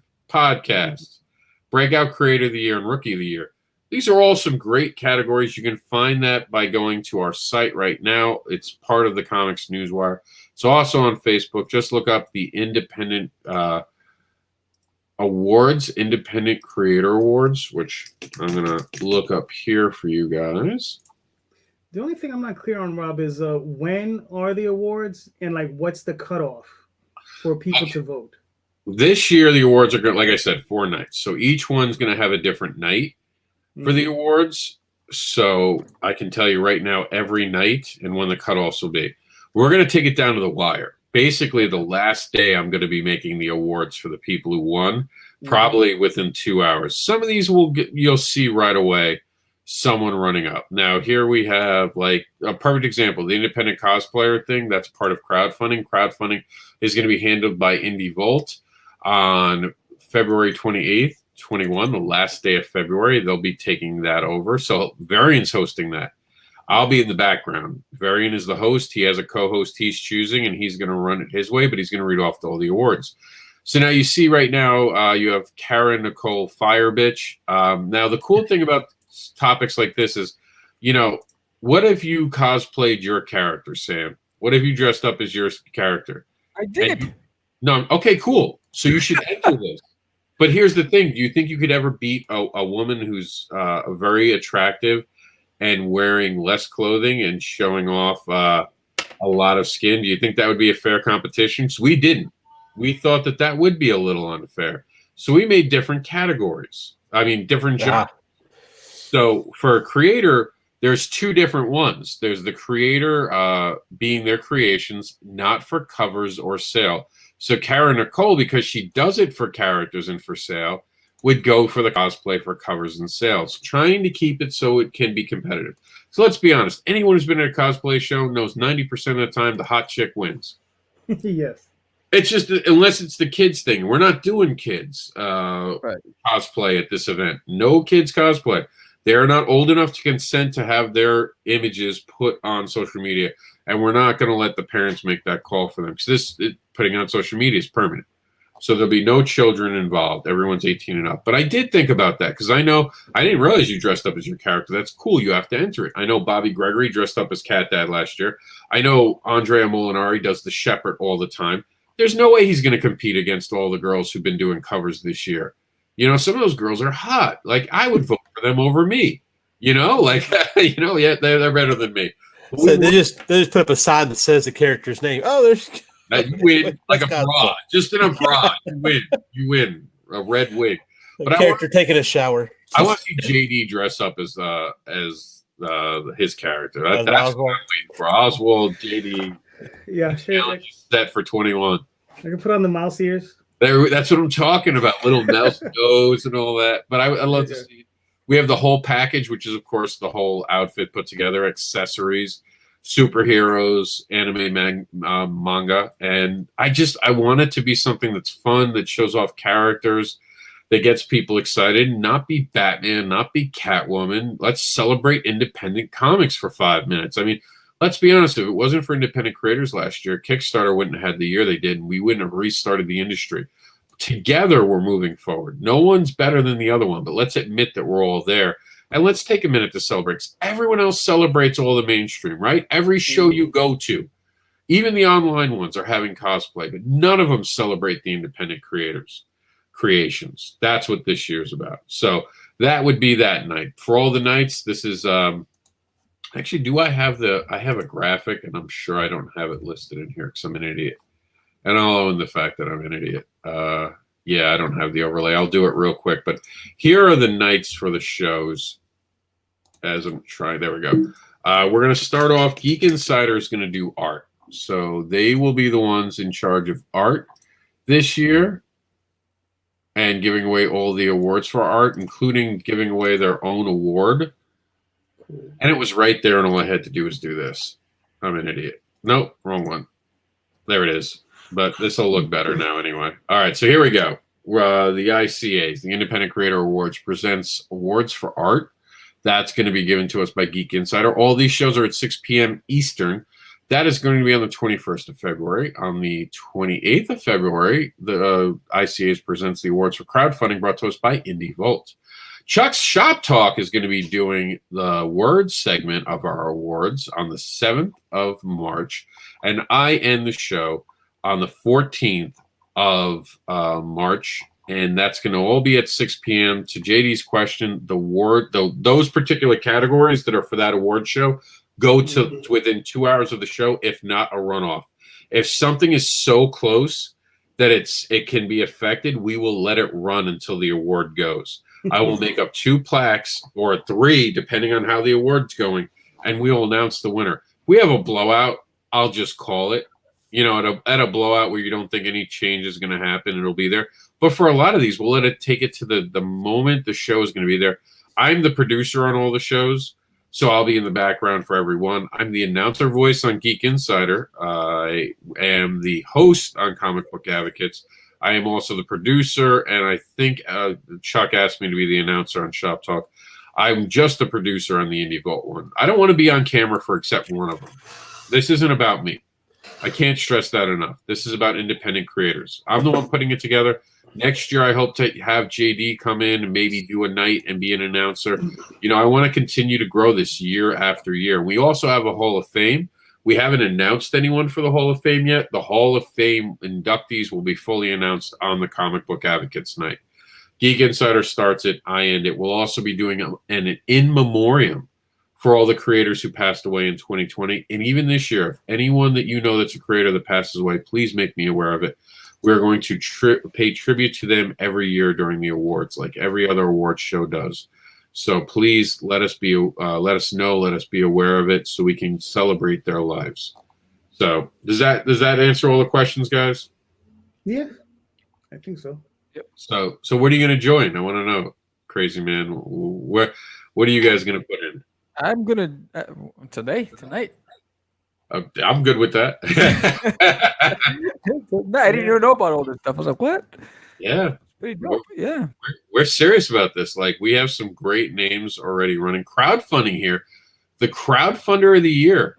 Only one person has put it in there. I mean, I got to get with Bobby Gregory. He hasn't even put Cat Dad and Supermom in there yet. JD, how haven't you joined any of that? I know, right? The king of crowdfunding. I know he should just put JD Calderon 2020. Yeah. You know, like, don't choose a campaign, choose them all. The slogan should be just give me the crown. And you got the arts heating up. You got a lot of people in the art category. We have in the creation category Victor Dandridge, I nominated for his amazing writer on Never Too Late and The Trouble with Love. We got Lorenzo Starr in the genre. And again, we're doing genres. And I think Meredith has finally made it to a show. We're going to see. Oh. Hey, you guys. I don't know if you can hear me all right. Yeah, I can hear you. I don't know if you can hear us. But look, a nice crowd of people. Mm-hmm. Well put together. Oh, look at all the toys. See, I couldn't. If I had taken Jax to this show, I would have left poor. Or poorer. If that's a right adjective, I would left poorer. More poor. More poor. But look at that. How beautiful is that site, everybody in the room? How amazing is that site right now? Yeah, right. Look at all those people. Credit to them. Social distancing. Masks are on. How's the mood, Meredith? Can you hear us?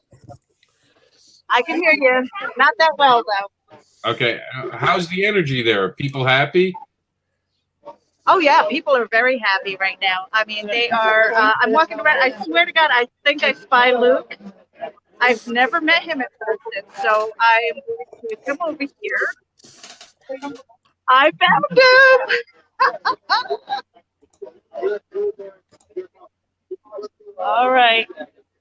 Yeah, there you go. Hold on. Meredith, don't move. I'm going to call him. I'm going to see if he puts me to voicemail. How often? Let's see. I'm trying to call him. Does he put me to voicemail? Oh, it's cold, Luke. That's cold. That's cold. He's trying to sell a book, buddy. He's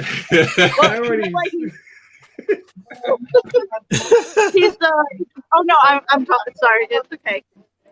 He's talking to somebody about his campaign and all that stuff. So put me to voicemail. We have it on. That's heartbreaking. You want to know how much you matter to someone? Call them when they're on like a television screen and see it. But have you found Roland Mann? I just got here, so I'm going to be walking around and I'm going to be talking to people. So if we're not here for Sunday Comics Brunch, what I'll do is I'll go online a little bit later and just do some snap interviews. Or instead of going live, you know what you do? Record them and upload them when you get home. We can play them from in here. Oh yeah, that would probably be a lot better. That way I can edit out a lot of noise. Yeah, because you're kind of your image. We can see you, but it's breaking up. Yeah. So yeah. I can't figure out the stupid math. Oh, it's not you. It's the buildings. Oh, the Comic-Con buildings are always notoriously horrible to go live in. But go out there. So go ahead. I was going to tell everyone I said hi. Go out there and enjoy the Comic-Con world. I will. I just wanted to give you another view of what I'm seeing here. Yeah, it's beautiful. Yeah, good. Look at that. It is a really nice event. A lot of people, very happy. Everybody's got their masks on. They've got the social, well, not so much social distancing, but I mean, there's hand sanitizer everywhere. I love it. Thank you for calling in, Meredith. Go out there and enjoy it for us. She just walked up too. Hi, I'm actually with Geek Insider, Terraform Comics. Geek Insider, and, we're recording right now with Sunday Comics Brunch. If you wanted to say hello. Hey, there's I don't We're know all wearing our masks, right? if they can hear us. Here. They really packed this place. They really did, yeah. Yeah. So anyway, guys, I'm gonna sign out of here for a little bit. I will check in a little bit later. I'll have some videos and stuff of the Snap interviews, and I will talk to you guys later. See you later. All right, take care, man. All right, we're gonna let her out. Why is it on me of all things? I miss cons more now, right? Like, how awesome is it just to see that? I mean, was I the only one who started to smell the actual convention center? Like, instantly, I was like, it's that mold, urine, comic books, hot dogs, hamburgers smell. And then human, and then nerd. You smell nerd. There's definitely the smell of nerd, but that's awesome. I'm so happy. Like that almost brings me to tears. I miss that so much. I was so happy I got to experience that in November, late November. Michael was actually here with Meredith while I was on the other side. There's nothing like a convention and meeting up with people and getting people excited about the things you create. It's better than a Kickstarter. I've always said Kickstarter feels cold to me, while being there and seeing the person react to it is so amazing. Both are necessary, I think, if done right. You know, I know you have a Kickstarter going on right now, Sam. Do you want to talk about it real quick as we're wrapping up the show?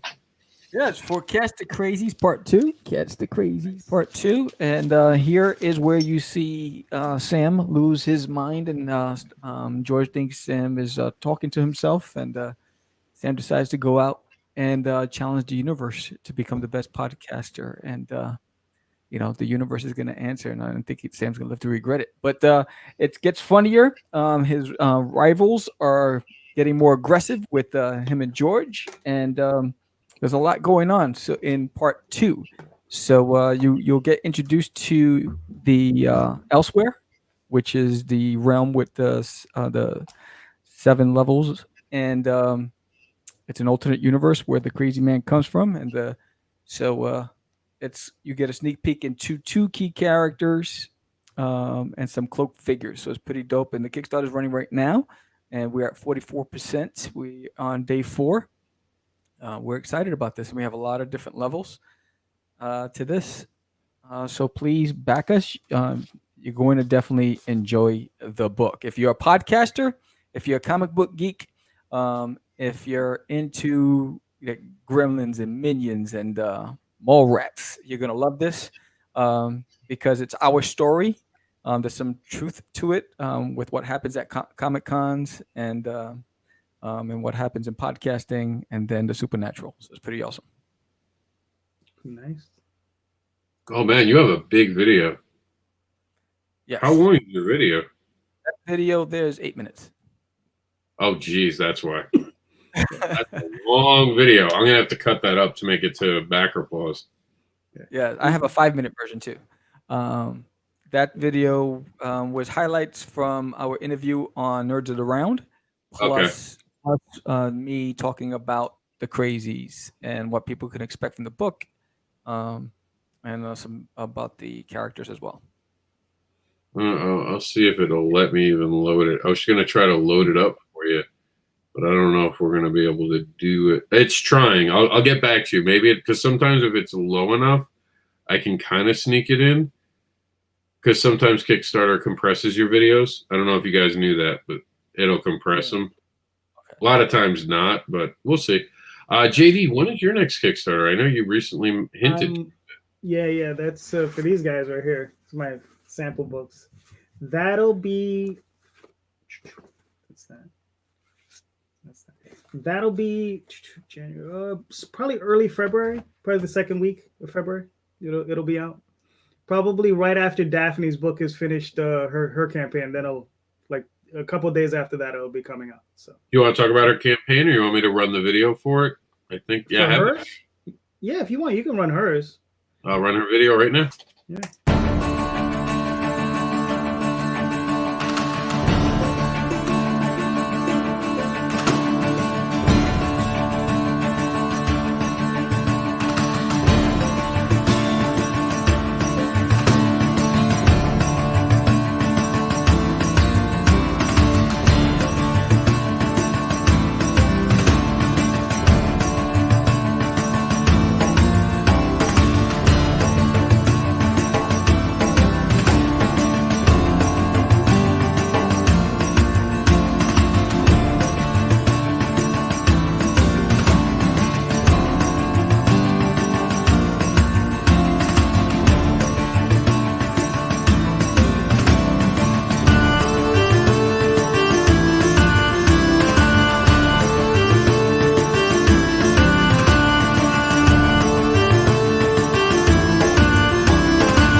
right, JD. Any other things to add to it? How long was that? Minute 43, 48. Okay, yeah. I think, That's what somewhere I thought. around Yeah, she wouldn't have made it through back and pause with me. I don't like, no, you need to cut that down to about a minute. Because I was just sitting there, it's like, why is it so long? It's cold in Backer Paws Town, man. It's a cold place. It really is. It really is. I was like, cut it down, cut it down. I was about to tell Sam the same thing. I was like, dude, a minute. Well, I have more videos on the bottom, but Well, that you know we read. I was watching some of the, Wait a minute, Sam. Do you allow us to do Backer Paws? Let me read you our terms real quickly. No. I think we're going to do an impromptu Backer Paws right now. no. We'll see. Oh, We'll see how long everyone has. So here's our terms for covering your crowdfunding. By posting in the thread, which you have, or asking us to advocate for your crowdfunding, you give us permission to share it and be part of the threads on our show Backer Paws. Info can be found where you've already seen it. This is an excellent way to gauge your crowdfunding extra exposure and reach. You can opt out, but if you do, we won't play the videos. You now know what this is. The rest is just stuff that you've read before. Do you agree to play Backer Paws? God save my soul. Yes, I do. All right, raise your hand, guys. Here we go. An impromptu Backer Paws now makes its way to the brunch. Let's see how long it lasts. Now, in fairness, I won't stop it until all three of us tap out, but I will be paying attention to the timer of how long it takes everyone to tap out. I got to watch some of it. It doesn't look too bad. I see what you mean. There is an interview with Sebastian, a friend of our show, a good friend of mine. So let's see, guys. Hold on. I'm just getting the timer out so we can time how long you guys all last. Because now I'm all giddy. I'm like, ooh, yes, let's do this. Sorry, Sam. I'll apologize now. Yeah, I know. I already know you. I see the devilish grin on your face. He says he's sorry. He's not. He's not sorry. He's ready to Pause go. my video right away. Maybe he doesn't have patience at all. This is over. His videos, to his credit, his videos are like 56 seconds, and he's like, I could have cut that by 3 seconds. But you know what? So, yeah, I was going to say, I've been watching a lot of some successful podcasters. I mean, not podcasters, Kickstarters. And a lot of them, the videos are even longer than mine. I'm just saying. All right. No pressure. No pressure. Yeah, but also those videos get watched 1 out of 1,000 times. For 1,000 backers, one person watched it, and usually not to the end. So I've asked my friends privately. No one has a high finish ratio video. They have like 20%. Really? Yeah, there's a demographic. Look at your actual, not demographic, your statistical data. Okay. Your metadata, it tells you how many people watched it and how long they watched it. JD had some excellent one. I think one of the shows we watched, you had like an 88%, right? Something like that. Yeah. It was higher than mine, which I was celebrating an 81. He was like, I have a 16%. What's that? 16%. Watch through, right? So that gives you an idea of how, and you don't know where the only thing that sucks, they don't tell you where the average time of cutoff is. I hope, and I've suggested to Kickstarter put in that average time of cutoff, because then you could learn where, okay, this works until this moment. Let me see what happens at that average time and look for what's going on. But without further ado, I'm learning, so. Oh, so here we go. Here we go. We're gonna do Backer Paws. For the first time ever, Sam's second Kickstarter for Catch the Crazy. Here we are. Remember, raise your hand, and let me set off our timer, and we start now. When two podcasters make a deal to make their podcast the #1 podcast in the world, they summon the help of something supernatural and quickly learn the truth to the old adage, be careful what you wish for, lest it come true. I want to congratulate you guys for Catch the Crazies. You guys launched this Kickstarter in 2020, came through, and I am enjoying the hell out of the book. How does it feel, guys? You kicked off, and I found that story very relatable because, like, again, being behind the table, and I'm pretty sure Brian's gonna definitely mention that too, because being behind the table, there's a different feeling. And I remember that, like, I remember George's feeling, like, you know, I wrote to my first comic, I'm like, damn, this is dope. I want to be a part of this. And Sam captured that in the book. Is like, you know, the character walked away, he came back, and it was like, you know, oh, I got this bug in me. I want to get back into the convention scene. And then, some of the interactions that are kind of ridiculous, were they true? So, for instance, being called the creamer, or the lady putting her books on your table, or the dog? Like, are all of those true? Did someone really like That disrespect? gotta be true. I'm gonna tell you this. I'm gonna tell you this. Two out of the three are true. You decide which one. And let's go around the table. I mean, no. Sebastian, which two out of the three are true? I mean, I felt like that was true, and I love the fact that you guys put that in the book and tell it in a comedic way.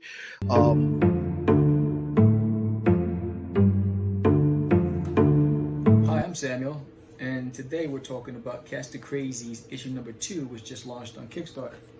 And this is issue number 1. Here's a cover that I just did, that I did for issue 1, and this is the alternate cover done by Daphne Lage. And if you backed us on the first Kickstarter, you have these.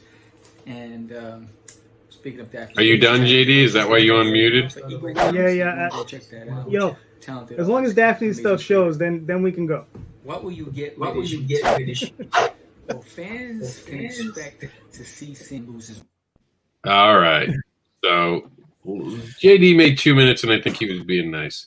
Yeah. Well, no, you know what happened was I had it on mute. I didn't realize. What you say? I was muted. I didn't realize I had muted. Oh, no! I had tapped out through through. the new format. 'Cause like the audience can't see you. I usually. Oh do yeah. it. Oh, sorry about that. Yeah. Now I'll go first since I tapped out at all of 28 seconds. Oh, a little bit more time. And the reason I tapped out at 28 seconds, it wasn't because I lost interest. It just I felt like I'd have to go through too much.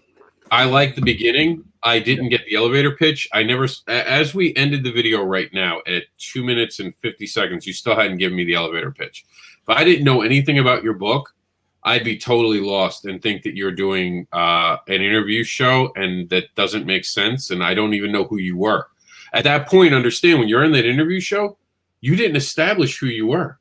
You went into that interview show. So if you have a new person looking at your Kickstarter, no one knew who they were supposed to be paying attention to. If you had cut that back part before the interview, it would work better when you start telling us about that. Because that's one thing I saw. I know you, so I knew right away. That's where he is, and I know Sebastian. But if you don't know, you're kind of lost in it.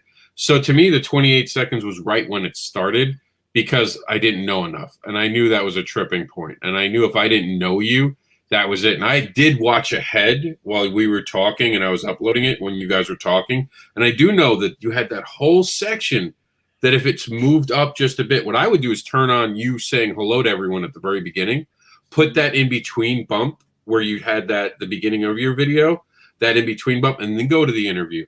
Because if someone's staying on for that part, the interview can be, okay, so now let me hear what these guys are saying about it. Because now I know I like it. I've established I liked it. I like the theme. I don't get that right away. I just get like if I didn't know you, I am thrown directly into this what looks like now a cartoon. Is this a cartoon? I thought it was a comic book. Oh wait, now they're talking. Who's the guy who made the book? I don't see the creator. And I'm spending my time trying to figure out which person I'm talking to. And this is only for someone new. Your returning backers are going to like the video. But you have to ask yourself, am I aiming for my returner backers or am I aiming for a bigger audience? Right. And you have to look at the video that way. Just some resplicing, and I think you could actually get it to work and leave it as it is. You could probably get it up to about 40%, but I bet you're having a lot of people fall off right away at a confusion, and it's just that they're stopping to look at your Kickstarter. Mm-hmm. Wait, who's he? Wait, what is this about? It's interesting enough that I would have looked at your Kickstarter, though. That's the good news. You instantly had me at like, this looks funny and cool. Yeah. I just would have skipped the video and gone straight to reading to go faster. C tapped out at 47 seconds. Go ahead, C. I like the beginning part of it. It worked well. I kind of got an idea of what it was about. The interview, yeah, I kind of got lost on that. I would have much preferred if you'd come in with your explanation and everything, showing us the books, and then maybe come into the interview part. That probably would have been a better cut, in my opinion. But yeah, the interview was kind of confusing because you had Sebastian talking a couple of times, but I kind of lost who he was talking to. So, yeah, I think that really, the highlights after that, right? Yeah, work better. Or even perhaps maybe like taking segments from that interview, asking them if you could just do like quotes or something, just kind of put up on the screen like such and such says it's a funny book. Dash Sebastian or round of the nerd or whatever it's called. Right. Nerds of the round, right? Have No, you I asked haven't. permission to put it in the actual YouTube link? Robin? Have you asked permission to put it in the full interview in your crowdfunding thing so someone could watch the whole interview? For nerds? Yeah, just pop it in here. Oh, yeah, Let them watch the whole thing, and even put that in your video if you want to cut down the video. Just be like, hey, look at the bottom for the full video. Yeah, this is excerpts from our great interview. Because there's some important things they say. Don't get me wrong. Like, I heard everything they were saying. It was a great endorsement. But if I don't know what we're talking about, I don't know what you're endorsing. Right. And I'm so used to doing backer pause now, where I look for those key elements that I can't unsee it now. It's just drilled into my mind. The minute a video starts, my mind's already got the checklist. It actually sucks now because the first time I watch a video, I'm so busy literally doing the checklist, I'm not enjoying the video. Go ahead, JD. Well, I mean, Rob pretty much got it covered. It was that beginning segment is just a little, for me, it was rough to get through because it was just like, okay, I see all these heads. I'm like, who are these people? Why am I here? You understand? But when you hit the part where you're at your desk, that's where I felt like, okay, I can make a little bit of a connection here. And the thing is like you said, I'm a little impatient. I would have never gotten to that point if I hadn't hit my mute button. So I got to see that part, and I was like, okay, this is cool because now I get to see the covers, and I get to see you, and I got to see some of Daphne's work, very important. And then we got to see we got to see a little bit more of it, and that's pretty much where I think you should start. I know you're selling yourself, or you're selling your platform, but if you're gonna sell a book, sell your book first. Because the book is awesome, and that's what you need to focus on. Focus on that book, and then on the back end, you show yourself, you show the interviews and all that stuff, and then people get to realize, all right, well, the book is cool, Sam is cool, the book is awesome. Let's go buy it. So keep the opening trailer, or start with me. I would start with you. Okay. Yeah, I would start with you, and then show the trailer. Okay. And you have that personality. Few people have that X factor. Yeah. You have it. You command it. And in all honesty, if you really want to go, record it with the mic in your face. The volume is very hard to hear. If you have the time, re-record that opening just so you can hear. Even if you audio dub it, because I've done that with videos. I've re-audio dubbed it by taking the audio out, and just what I'm talking about for those watching. You take the audio out and you raise the volume and you put it back in. Right. I have all the originals, so I can just play with the adjust the audio. Yeah, just get the audio a little louder and you're good. Because the minute you come on, you have that smile and that presence. It's like, you can win me over, and because I want to support indie creators right there. Okay, this dude is cool. And then I'd see that cut up, and I hate motion comics. This is a thing. Anyone who's been watching my backer pause, I hate when people make comics motion. It's because I'm a purist with comics. But in all honesty, I'd love to see this as a cartoon. I think you would be great on the new sci-fi thing, or with Rick and Morty on Cartoon Network during that period. I think you've got it. That's why, I really think that a quick couple changes, you might get a couple extra backers, because you being on screen right away, that's going to matter, because they're going to connect with you immediately. Awesome. And we'll go a little late on this show. Usually we cut it at 2, but because we're in the middle of this, I'm really digging it. Roland, I know, gives me permission to watch this thing. Roland's someone I know, and I know that Michael Lanning's actually got a cover in this one, right? In Team B variant in there. Is it in the? You guys want to do Michael's video now? Technically, Michael's. I know it's not fully Michael's, but now we can all back our paws on Michael's thing. Absolutely, because I haven't seen it. Time for the timer. Back and pause is all thing. We're taking over right now. All right, Meredith's gonna be looking like, what are they doing? I go away one weekend, he turns it into backer pause.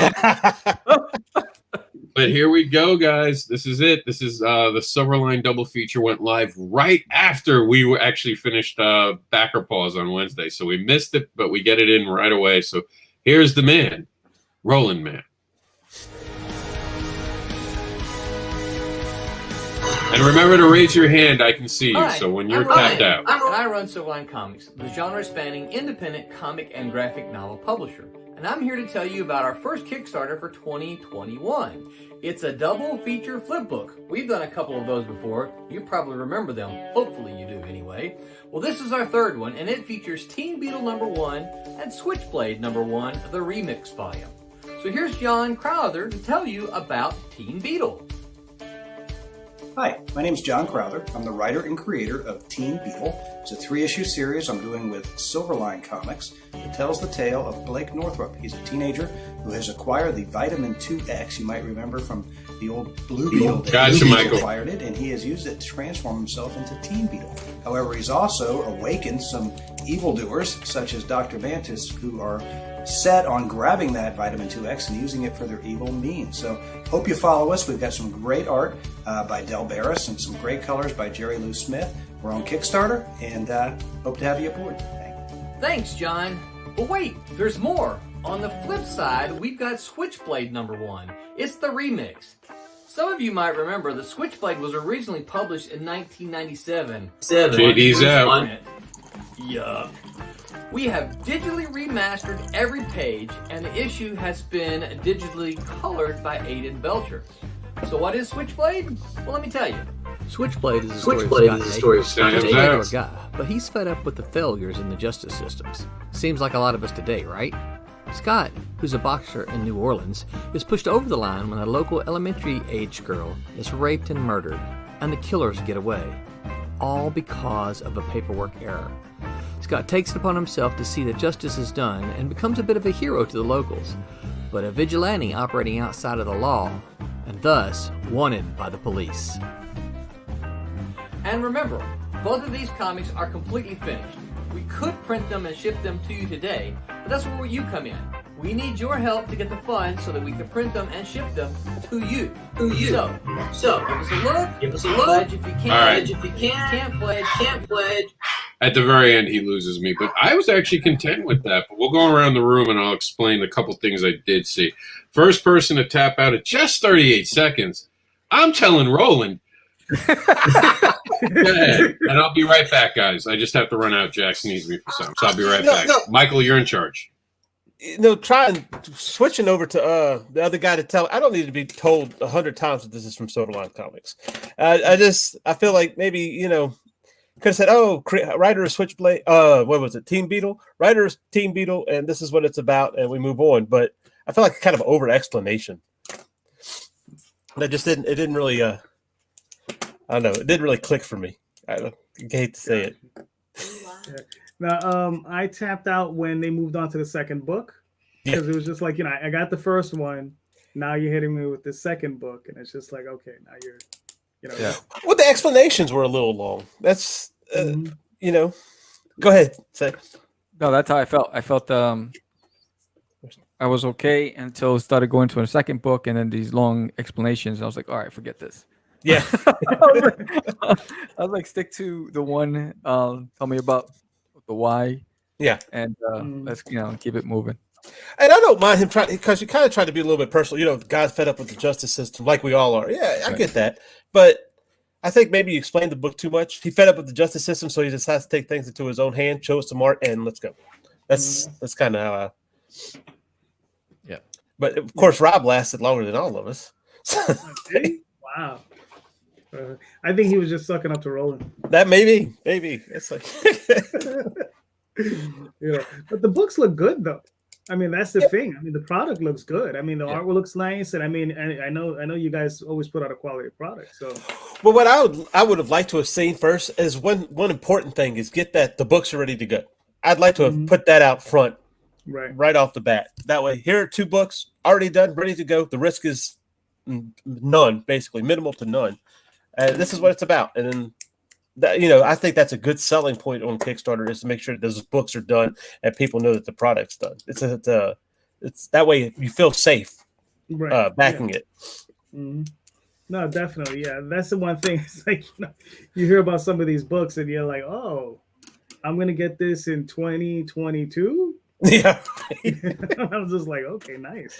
And if you get it in 2022, it's a nice surprise. But if you don't get it, you might just forget about it and go, wait a minute. Where's that book I backed 2 years ago? Yeah. I definitely have a couple of those. JD, did you explain why you tapped out at 111? Yeah, I did actually. Yeah. So did Sam. Yeah. You guys are all done? Yeah, we're waiting on you, sir. We want to know why you were sucking up to Mr. Man. Just give me 1 second. Jack's just had an oopsie, and I'll explain. One quick thing, Michael. Did you show your cover? Do you have it to show? I don't, but they did. He did put it. He put the pencils in the in the video. They weren't done. I've seen the inks. Tommy Floramonte did the inks, and Jeremy Kahn did the colors, which is really beautiful. I think he came in. I don't think he was able to get it up before he got the video, but okay. But is it in the Kickstarter? Do you know? Yeah, I don't. I think so. It was on there. I don't know if it was in his finished product though, because what he showed was the sketch cover or the pencils. I'm not sure if he had the. Are you guys see? No, you're not seeing. It. Here, hold on. See what I'm doing. Tell me if we're heading it. There's the inks on it right there. Cool. But that was Tommy Floramonte. He made it look good. That's all I can say. Okay, so I didn't hear you guys because, like I said, Jax, I had to go outside. They're building a fence next door, and no one asked us. So Jax's mom was asking me questions about it. I'm like, I have to go. I was like, no one asked me permission. They just put up a fence. Why are you bothering me? I was like, I wasn't involved in this zoning code meeting, so they'll have to deal with it with the landlord. I wasn't here for it. That's my story, and I'm sticking to it because I really didn't. No one asked me, but to me, I like the video. I didn't have a problem with it. I did want to know why Roland Mann's in a murder room. I'm a little concerned he has a murder room. I'm a little worried about it. Look like could there's gonna be blood spray everywhere, but otherwise. I didn't mind it. He's got a great energy. I hate the opening as always. I don't need that Silverline music and that intro. I hate that across the board. That almost makes me want to stop. He did cut it down though, great deal from his earlier videos. So I appreciate that. There was a point, JD, where we timed it. It was 20 seconds of Silverline. You weren't on a show for that one. I think even me and Chuck were like, JD would have hated that. Because I know you hate that with us. One day, me, Chuck, and JD were just ripping at this one guy's because he started off with this intro like it was a movie, and he gave the credits before we even got to the pitch. I'm not kidding. 45 seconds before we even knew what it was about. It was everyone's name in like it was a beginning of a movie. But he didn't even show art. It was all black screen. Remember that one, JD? He was bad. JD. Yeah. I love JD when he gets mad at those things. What are you doing? What are you doing? I didn't have one of those moments here. I liked what I saw.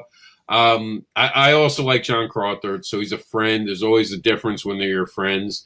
And I haven't seen this video yet, so this is the first time I was seeing it, and it actually drew my attention. It wasn't perfect. If you're going to have a black screen like that, use the black screen. If you're not going to do anything with it, don't have a black screen like that, because that distracted me. I instantly thought about a murder room, and I was like, are they going to throw something at him? Is this like Nickelodeon about to be slimed? My mind could not stop coming up with scenarios about that. Otherwise, I dug it. I didn't really have a plausible moment till the end where it felt like he started becoming the typical late at night, and if you act now, I'll throw in. Well, when I said it, I don't know if you heard it. I was saying, that whole idea that the books are already finished and ready to go. I wish that was a little more upfront than waiting as long as he did to talk about it, because that risk kind of throws a lot of people off from joining Kickstarter, from actually pledging for Kickstarter. It's because they don't know if they're going to get the books or the book's done, whatever. So, but I haven't watched the video yet. I saw that it was like 2 minutes going on, almost 3 minutes long, and that actually kind of deterred me right there from watching it. I hate to say, and I was like, I don't know if I want to spend 2.5 minutes to 3 minutes to watch a video about it. So remember, motion pictures use 60 seconds to get you to go to the theater, if not 30 seconds. And that's more often 30 seconds. If they can get you there, and we have an art medium, and I tell it all people all the time, elevator, I said that to Sam earlier, remember? Put your elevator pitch first. Get it out there right away. Hook the person. That's your hook. It's the first thing that people stop at your table and they say, and you know right away whether you have them. Because you don't want to keep anyone sticking around that doesn't want to be there. Get them in that hook, see if they want more, and then go from there. And real quick, Mike says live stream with fans, I would guess, are close to the con experience, feel closer to the number of creators because of the Facebook streams. Yes, they're an intimate way to get to know your fans. Sam, you must really be experiencing that, because you go live with a lot, and I see you answer questions very often. Yes, and I'm going live at 3 o'clock today, drawing a cover for the Crazies. So, how can you find that? How can you find that? Where would that be? Catch the Craze. So I'm on YouTube, Twitch, Facebook, and Instagram live at 3 o'clock. Catch the Craze, and join me. And then Mike says, if the video is too long, I check my phone or tablet while it plays. The second book feels to me like Razor from the 90s turned male. That makes sense. That makes sense, actually. And I think it was a 90s book, if I'm not mistaken, initially. This is just a rebranding, a colorization. Now in color. That's gotcha. So. And then Mike finally ends our program with the comments. Except this, we won't read it. Page count on each book is important too. I agree with that. I always thought comics were 20 plus pages, but some are smaller now. Not the good ones. Actually, most comics, most indie creators do 32 pages, forgetting that we're competing with ads. The average DC books, I went through this, is between 16 to 22 pages, believe it or not, of just internal content of comic book story. That counts the credits page and the cover. So that tells you right there how little the 32 to 36 page DC book really is. And I remember I was having the conversation with someone, and they were surprised what I found. And I showed it to him. We did it live so he could see me count. And he's like, wow, I didn't realize I was buying so many ads. And you don't, because of the way they place them. Yeah. So it's strategic. But that's it, guys. We're at the end of the show today. We didn't get to mention on the show today, and that's okay, the free comic that you can get at comicbookschool.com from panel 1. Just go to comicbookschool.com, and you guys can get a free comic book. Mike did an awesome write-up that we will cover sometime during this week, where he talked about all the different projects within the Creator Connections panel 1. Did an amazing job. Mike's amazing. He's awesome. So we'll be talking about that this week. We'll see you again. I think I have an interview tomorrow at 11, but I know you'll see us back here on Tuesday when we do our Market Watch, the Comics Market Watch. And, of course, Wednesday, as you heard, I have a special guest. And he, after this experience, you could tell on his face, he's ready for backer pause. He's going to come out. And he's gonna be like looking at these videos. Once you've had your cherry popped, you're different. You just look at everything. I'm already editing the video while we're talking. There you go. Everything changes after backer pause. I want to thank Meredith for calling in on the road. That's awesome. We hope to be able to bring more of those moments. Sam, thank you for your time today. You're awesome with Catch the Crazies. Featuring C. Michael.